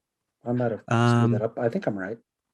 He's about 19 in this one, if we're following certain Fire and Blood timelines, which are messy. I think Laena is like 20. in the original. She could Fire be. and Blood. We haven't seen Lena in a little bit. So Well, in this show, we saw her last episode, and she was 12. Yeah. But I think they flipped. I think they flipped them basically. Like, anyway, doesn't matter. It's fine. Right.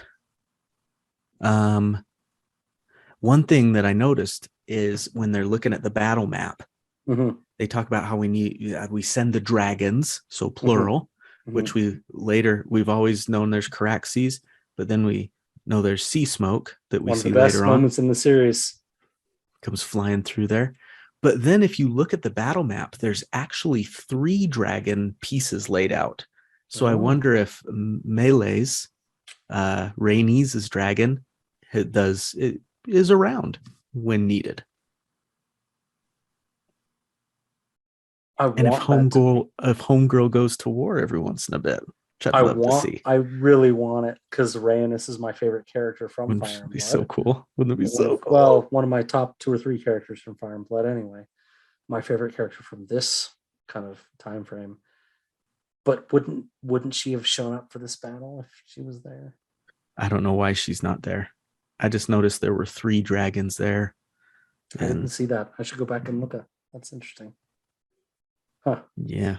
And of course, we only get I don't know if we were ready to skip past the council. Maybe we shouldn't. He does beat the messenger about the head and shoulders with his own helmet. Kills the messenger. Yeah.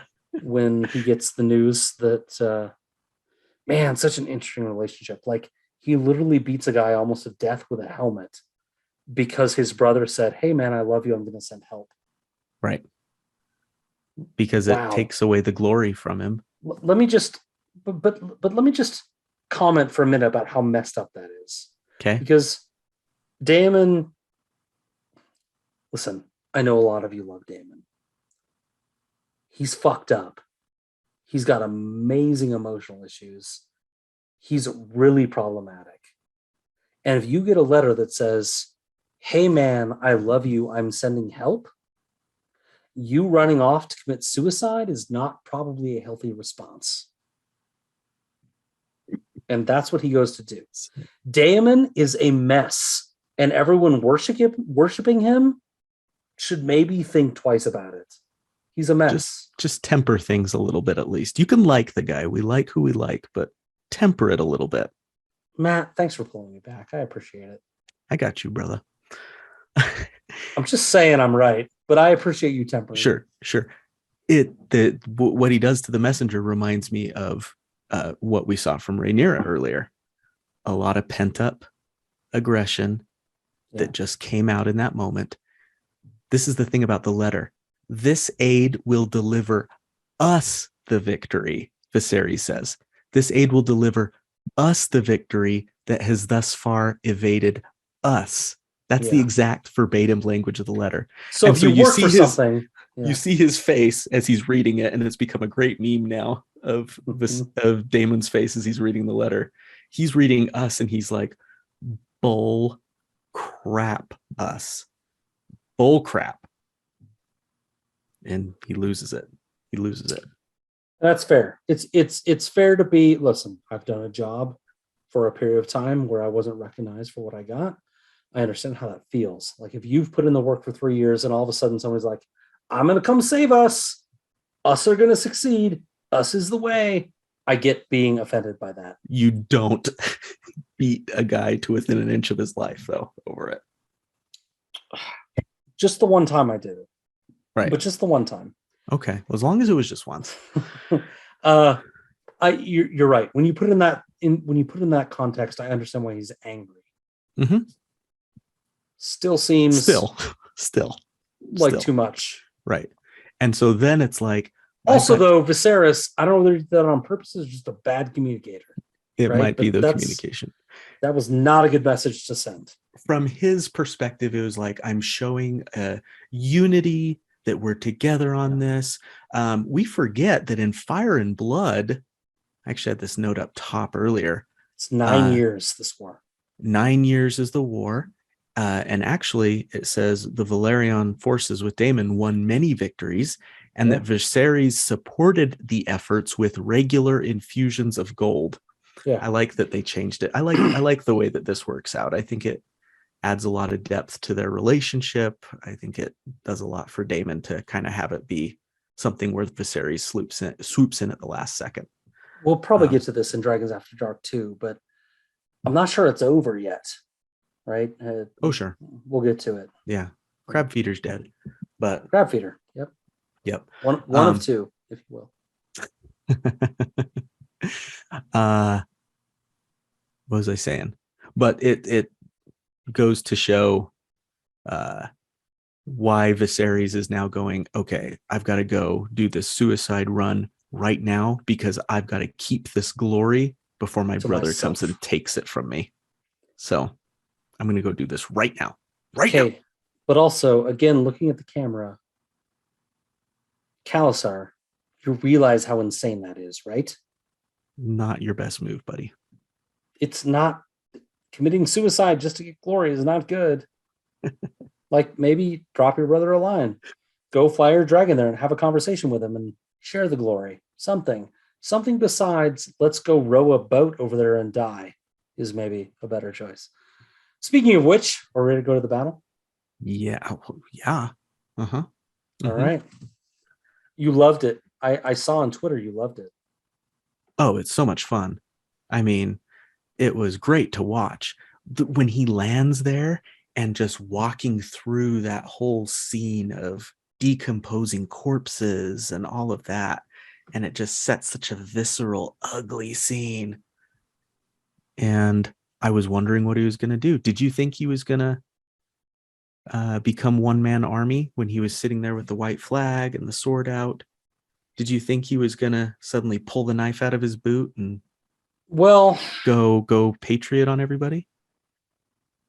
I mean, yeah, I assumed he would. Yeah. It's not, you're playing dumb, Matt, but you're not dumb. It's not in Daemon's character to just give himself up.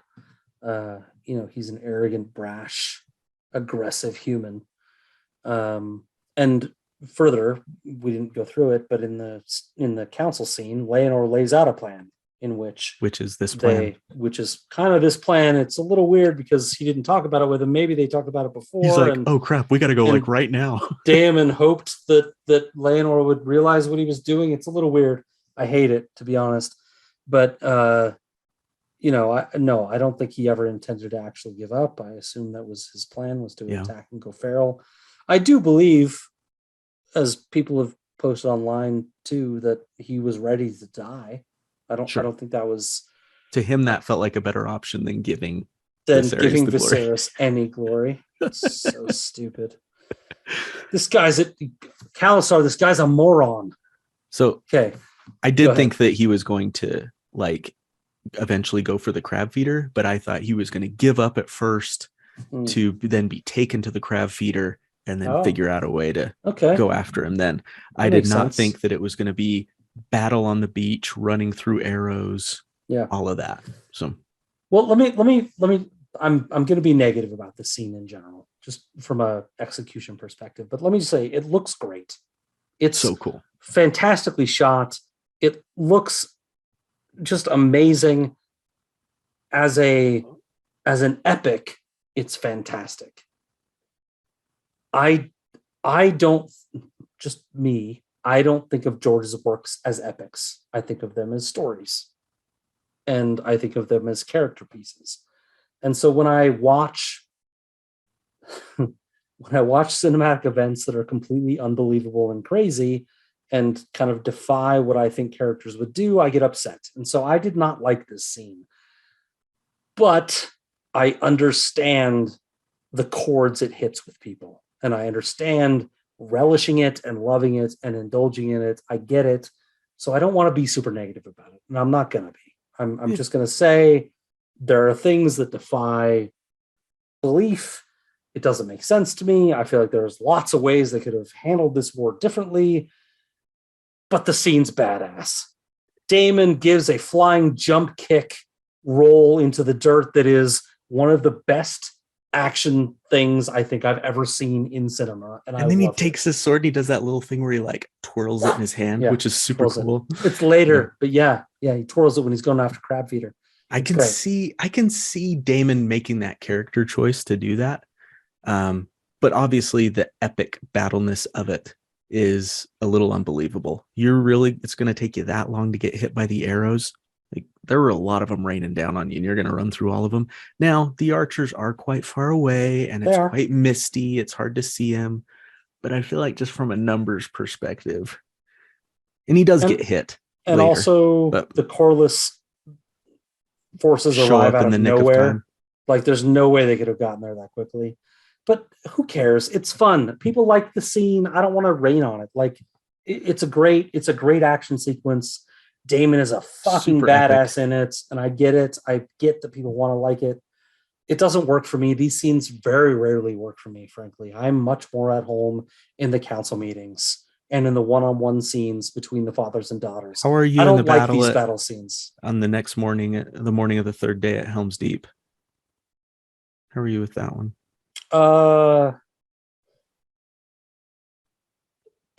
It's okay. It's okay. Okay. All right. It's not what I live for in that movie, but I like it. It's good. All right. It's better than this. It's better than this. It's more believable than this. Yeah. Yeah. But like you said, those are set up. Lord of the Rings, Star Wars, those kind of things are kind of set up to be epic and to have those moments of Han Solo showing up right when Darth Vader is going to blow Luke out of the sky. And so is this. I don't mean to demean this. Like, they're trying to set Daemon up as a great warrior, and it works. It's effective. It doesn't work for me, but who cares? You know, people like this stuff. I love it. One thing I'm not sure that I love is not showing the fight with the crab feeder, though. Oh, I loved that. This is the only part about this I loved. So I liked it in the sense of it's symbolic of him not being important enough to the show to actually show. They're saying this guy that we kind of set up as the enemy, he's really not that important. In fact, we're going to give him an off-screen death. He's not the real enemy to be worrying about in House of the Dragon. Yeah. What did you think? You really liked it? Well, I think, first of all, characterization wise, they made it clear that he's not a fighter. He could barely move. He did this. Just like he could pound a nail, no problem. But like he can barely move. The guy clearly has grayscale, which for those that don't know, do they cover it in Game of Thrones the show? I don't know. Shireen. Shireen has it. Okay. And they actually bring it into Jorah Mormont. Character arc. But, cool. For those that don't know, I didn't watch Game of Thrones past season 3. I don't remember if I've talked about that. He kind of fulfills that John Connington part. So. Okay. Drahar has grayscale. He's not an effective fighter. I didn't think there was any way a fight between him and Daemon would mean anything. Would be in any way interesting. We've just established that Daemon can kick the shit out of a bunch of people. Why is the fight with a guy that can barely move due to grayscale going to be interesting? It was more of a symbolic kill than a meaningful one. So I liked it for that reason. And it was very just brutal. The way he brought the torso. The way that he was cut. Yeah, it was like he cut him from shoulder down to like partway through his torso in a diagonal cut. It was rough. Usually, traditionally, they just take their head, right? And they come out holding their hair or something, holding the head by the hair. Like, I killed him. And he goes out and it's so creepy. He's holding the hand of that part. He walks out holding, like you'd hold the hand of a child. My buddy. And there's goes just this wherever I go. 1/5 of a corpse. My buddy. It's so gross. It's gross. Trailing entrails. Yes. And a really cool choice, I think, by the showmakers. Yeah, it is a cool choice, and I think done on purpose, as most good choices are. He nails living people to pieces of wood so the crabs can eat them. And he brought out not a head, but a piece that can lay on the beach and be consumed by crabs. Mm-hmm. Right? Good point. Makes sense. Yeah. Yeah. I love Sea Smoke. Was glad to see it. Was glad to see Leonor being a badass warrior. He's just like, woo! Yeah. He's having a good time. Dracarys! Mm-hmm. Just, he was living his best life for sure. It was awesome. What do you think Caraxes was doing during this whole battle? He was just chilling. I was wondering that. I don't know what Caraxes is doing. Yeah. Did he kind of know that Daemon needed this? Yeah. Like, Damon needs this. I just need to step back on this one. How long? How far away does the dragon link work? Like when he felt Damon getting hit by arrows, was he screaming on the other island? I think it's about the range of your average Bluetooth speaker. So not great. So like, yeah, like 30 feet. 30, like 40 that? feet. Yeah. Yeah. Okay. Yeah. So no idea. Craxus had no idea. He didn't know what was going on. Yeah. He just what else you got on the Tinder battle? with The somebody. battle's great. I don't mean to sicken everyone on the battle. It was great. It was really well done, really well filmed. That jump kick roll thing was amazing. Off the little hill. It really was really good. The whole thing is good. I liked it. It didn't, it's not what does it for me. It wasn't super believable. Seeing Corlys as just a savage fighter, that was gratifying to see once they joined the battle. Was it? It was. I always thought of Corlys as like an adventurer, but not a battler. Well, I think that's kind of implied, when you're traveling that far and everything, you're going to have to fight a little bit. There's going to be people that are wanting to take your ship and stuff. And all right. Yeah. I felt like he fought that way. You convinced me. I get it. It's probably not something he lives for, but yeah, when called upon, he's a savage warrior. And I liked seeing that. It was nice to see. It wasn't what I expect from the sea snake, but sure. I get, at least at this age, but I get it. You're right. He's as the show has put him, at least he's a self-made man. He's earned this through sweat and tears and blood. So it makes sense. He's fought on the decks of a few ships before. Yeah, for sure. Against Victarion. Ooh, that would be cool. Ooh, there you go. Victarion. That's all I really got, though. Yeah, I mean, besides what we've already discussed. Great scene, well shot, good action. Not a single line from Damon in the whole thing. Didn't say a thing. Amazing. Are we ready then to move on to the next sequence? Yes, let's call it in. Dun, dun, dun, dun. Dragons After Dark. Okay.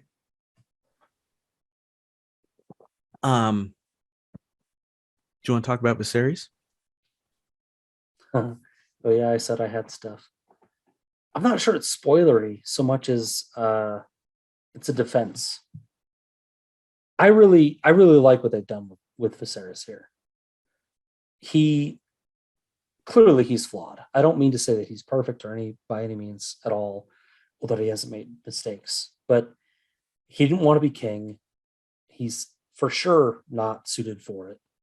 But he's trying to do his best. His best clearly isn't good enough. Like, he's made a lot of mistakes. But I kind of just hate this whole thing is driven from seeing all the love for Daemon this week after this episode, and the hatred for Viserys, because this poor man, he does not deserve to be booed. In the main series, Tyrion says, I think it's Tyrion, prophecy is like a half-trained mule. It looks as though it might be useful, but the moment you trust in it, it kicks you in the head, right? Mm-hmm. And Viserys is being kicked in the head by prophecy. He's being kicked in the head by his counselors, being kicked in the head by everybody. He's trapped between prophecy, promises, and reality, frankly, and he doesn't know what to do. He pictures himself as a navigator of peace, but finds only rocks in the water, always something in the way, right? He thinks of himself as a dreamer, but also his dreams don't seem to come true. He thinks of himself as an artist, or at least he's helping the art of that sculptor creation, but he can't sculpt himself. He's a dad, but he can't parent his daughter. He can't relate to her. So, like, could he have been better? Yes. Is he a failure? Yes. Like, I think he knows that he's not succeeding at any of these roles, right? But he wants to forge peace. He wants to dream. Yeah. He wants to sculpt. He wants to be a parent. He just can't. And I'm not saying we should excuse him and not blame him at all, but he wants those things. His intentions are good. Yeah, I'm tired of people not calling maliciousness. Yes, exactly. I'm tired of people calling him a villain for failing to do the good things. Daemon is a villain because he wants to be a fucking villain. Viserys is a tragic hero.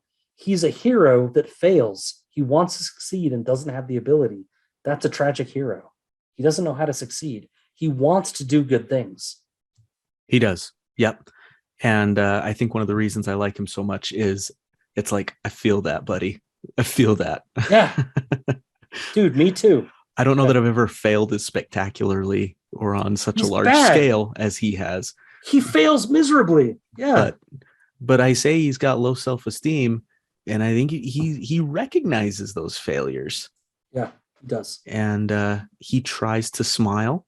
And I know I try to smile, but you still feel like, what opportunities have I missed?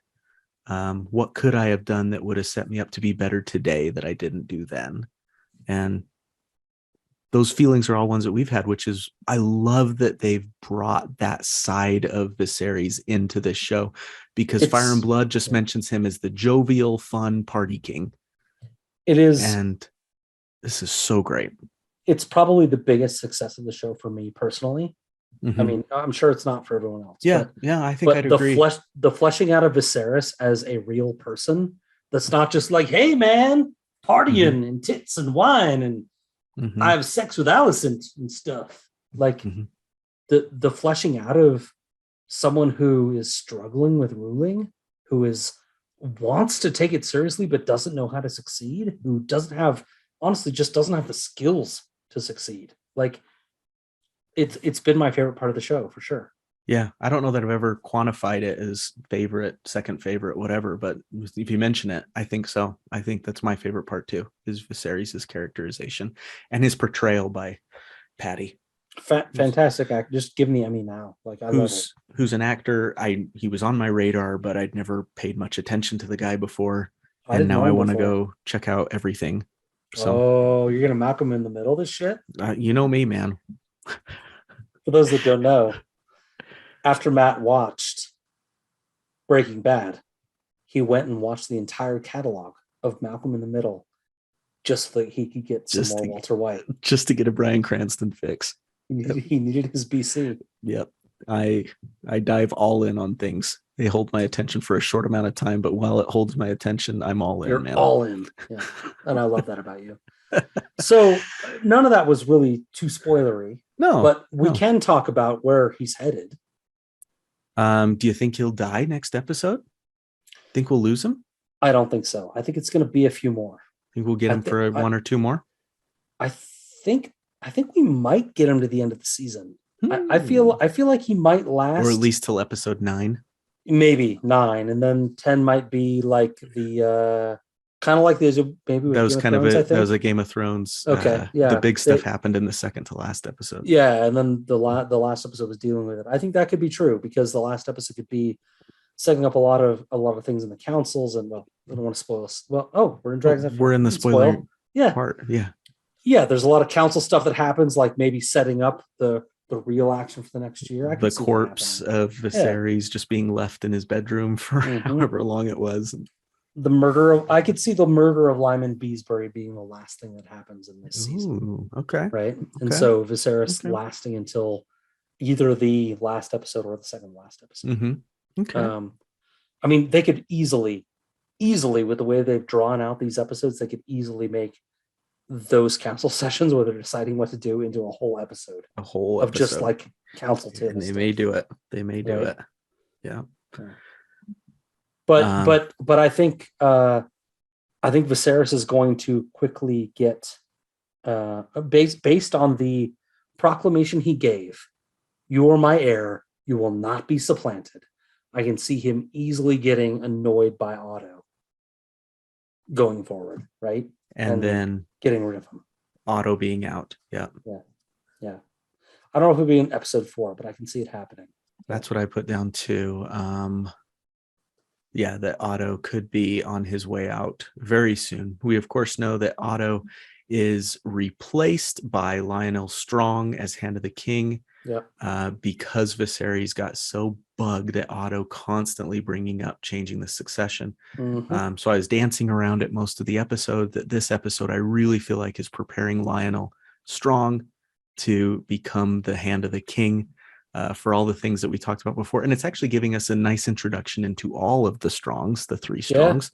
I almost I maybe went too far in the main episode, but Larry's joining in on that chat is showing his tendency to learn what the realm is talking about and gossiping about, preparing him for his future role as the Master of Whisperers. Yes. I thought this was a nice nod to that. We are introduced to Harwin Strong a little more. I know you have a quibble with his size. I just think like the strongest man in the Seven Kingdoms should be a bigger dude. Dude. Yeah. I mean, there's no way this wiry guy is the strongest guy in the Seven Kingdoms. Like, let's not pretend that's true. And maybe they won't bill him as such, but they already did once. The strongest knight in the Seven Kingdoms, Viserys said. Did he? Okay. Yeah, when he said, well, let me guess, you think I should marry her to Breakbones, the strongest knight in the Seven Kingdoms? Right. Like, he's not. Look at him. He's great. He looks fantastic as a knight, but he's not stronger than I am. Let's put it that way. I just feel like if they brought in like Dwayne Johnson opposite Millie Alcock, or even Emma Darcy whenever they decide to have that relationship happen, it looks a little weird.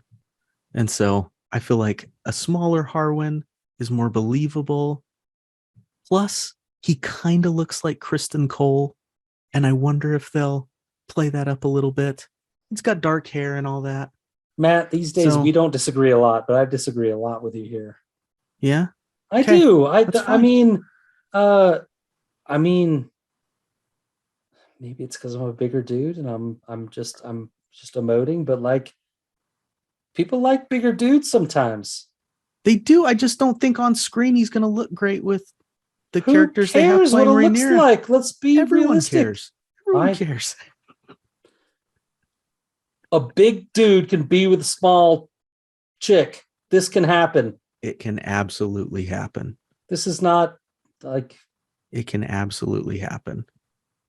I feel like Rhaenyra is... I think they're going to play this whole thing up of some sort of spurning happen with Kristen Cole and her projecting it onto Harwin Strong, and that's how they're going to make the relationship happening. Well, that's what happens in Fire and Blood, right? So there's a few stories in Fire and Blood. Yeah. One of those stories is that she goes after him and he says, "No way, man, I'm pure. I don't think of you that way." The other is the opposite. Then she wanders into the street and Harwin Strong is there and he's like, "I don't care. I'll do you right now because I suck as a human." Mm-hmm. And we don't get much from Harwin Strong, to be honest, in Fire and Blood. It's just you are the sire of her children and we get nothing else about him other than being Breakbones, Broken Bones, and the strongest man in the kingdom for a while. Yeah. I just feel like I don't want him to be a brute necessarily, but I want it to be believable, Matt. That's all I'm saying. I didn't believe it when I saw that actor. That's all I'm saying. All right. And I think it makes him a little more believable, but I'm willing to see what happens. And I understand where you're coming from. Of course, I'm willing to see what happens. I'm not going to stop watching. I'm done with this. This was the straw. So I think we could see Otto out maybe as soon as next episode. Could be. The famous green and black feast happened in Fire and Blood on Viserys and Alicent's 5-year anniversary. Yeah. Like 8 years ago from where the story is now, I think. Right. But they're only been married for 3 years and maybe 3.5. So we don't know. In Fire and Blood, it would have been like 210. I think right now, based on the year skips, they're like 218. Yeah. Or something. So, but they've been married less time. It's weird. It's weird. So it doesn't work. What I'm saying is we could be getting that feast soonish. Maybe not next episode. I think it's likely. It's got to start happening soon. What we're definitely going to get is some Daemon and Rhaenyra stuff. Yeah. Yeah. So if we're talking about episode 4, I think they're going to skip ahead probably 6 months. I think Alicent's pregnant again. So there's 2 babes birthed. Alicent's going to be pregnant again for the 3rd babe, I think. Which is, in Fire and Blood, that's Aemond. 3rd babe would be Aemond. I think that they might switch Helena and Aemond in this. I don't know. I'm not adamant about it, but I can see why they would, right? Just to age up Aemond so that he's older when all this stuff happens. Sure. Okay. But it doesn't really matter that much. Otto, we mentioned Otto maybe being sent away. Um, I wonder if they might keep him around in the show, just because Risa Founds is so amazing, and they might want him just kind of pulling strings in the So background. have him not going back to Old Not Town, but not hand, but still there and still kind at of court. influencing shit, maybe. Yeah, no, I think I could see that happening. So last time I predicted that in this episode, Rhaenyra would get her betrothal. I think it's going to happen this time now. I think so. The last scene, just keep pushing. Just keep pushing it. Yeah, episode by episode. I think the last episode when we saw that look she got when he said, "You need to solidify your claim. You need to make an alliance. You need to do these things to make yourself more believable as a claimant." I think she's going to see a political alliance there and make a non-emotional choice to wed Leonor, just like they do in Fire and Blood. Right. And that's what's going to be interesting is this time it'll be her choice. I agree with you. Totally. I agree with you. They might stretch it out one more episode. I might be wrong about which episode it happens, but it's going to happen. I think it will be the next one, but it might be one more. I was looking at the IMDb for this episode, and Joffrey Lonmouth is cast. There's a character who plays Joffrey Lonmouth. Yeah. And who, for those that have read Fire and Blood, is Leonor's boyfriend. Lover. They actually, I saw on Twitter, if you read the captions, like they must be different, because I saw that same thing. I think it was Lady Gwen that posted it. Yeah. So it calls him Joffrey Valerion, which is weird because he never marries or becomes Joffrey Valerion. But it doesn't show it for me. It doesn't show it online. Really? Yeah. I watched with the subtitles on HBO Max and it didn't come up for me. I think it's the guy that yells "dragon approaching" or something. Oh, it's supposed to be him. Maybe it was that, but I didn't see. It didn't come up for me. Dang it! Oh well. A lot of times it doesn't come up for me. What? So the interesting part will be, you're right, whether there's the Daemon seduction part or the Kristen seduction part, and which way they go. Right? Like I feel like they're probably going to choose a path on it. I don't know what that path will be. Yeah, I'm not sure. Or if there's going to be a 3-4 person thing going on here of Daemon, of Kristen Cole, of Harwin Strong, maybe kind of in the periphery still, and Leonor Valerion. Totally. That could be fun. Could be fun. Speaking of Kristen, I can maybe see him taking over as Lord Commander this episode or next. Yeah, that could happen for sure. Harold Westerling took a very reduced role in this episode. He was there, but I don't think he had a single line. He could maybe die, and Kristen takes his spot, which of course sets some things in motion. I think that's about it. That's about all I have too. I do like the idea of the second son being the title of this episode. You have Daemon being the second son. You have, as we see here, Otto Hightower is maybe a second son. Yes, he is. Aegon II is technically a second son. Kind of. Yeah. He's a first son, but right. Yeah. So a few different little things going on there. I guess I don't have much else. I don't think. I had one more thing. Not really an episode prediction, but just a comparison with Rhaenyra and Rhaegar. Rhaenyra indicates she's planning to sit in that Godswood and read for 3 days instead of going on the hunt. And Rhaegar, we know, is a dedicated reader, spends days and nights in the library reading things, and eventually finds something that tells him that he needs to go train and be a knight and be a warrior. And I wonder if Rhaenyra is going to find something that tells her that she is the line, that she is the one that needs to have kids and make her kids the heirs that end up being important, right? That she's going to find something that gives her a push, just as Rhaegar did. Yeah, to make that maybe that unemotional choice. Yes. And like you're saying, you need to make heirs. You don't want to, you need to. And they right? need to be strong. Yeah. You Strong. need to be strong. Boom. Boom. Well played. That's all we got, Kalasar. These episodes are getting progressively longer. Deal with it. We're over 2 hours now. Oh my goodness. Well, this is us. That's what you get. Last thing. I do think Viserys is going to slowly be beaten down. We haven't really stressed much the promise he made about defending Rhaenyra's claim that she will not be supplanted. A very important message he's given to her very powerfully. He's going to, there will be consequences to that. Well, he's just going to honestly almost immediately be pushed back and not honor that. Right. He's going to fail almost immediately. He has to continuously make other people angry to make other people happy. As I said earlier, I think him and Rhaenyra are the only ones that truly believe that she will be a ruling queen. I really do. He's not going to be strong enough to convince others. He's king. He could. If he were strong enough, he could convince others. No, she's the heir. Believe it. You swore obeisance. She's the heir, but he's not strong enough to do it. Yep. Yeah. Yep. Well, shall we sign off? Yeah. All right. This is Matt signing off, reminding you that if it's been 3 years, it can wait another 3 days. This is Scad signing off and saying that hearing Matt's stories about going to the Gorge and seeing his favorite band, Dave Matthews, perform, if you haven't yet seen your favorite band perform at a great venue, please try to make that happen, because seeing him light up talking about it tonight before we went on air was magical, and everyone should have that. Aww. So please do it. Find your favorite band, go see them. Go see it. Don't wait. Good night, everybody.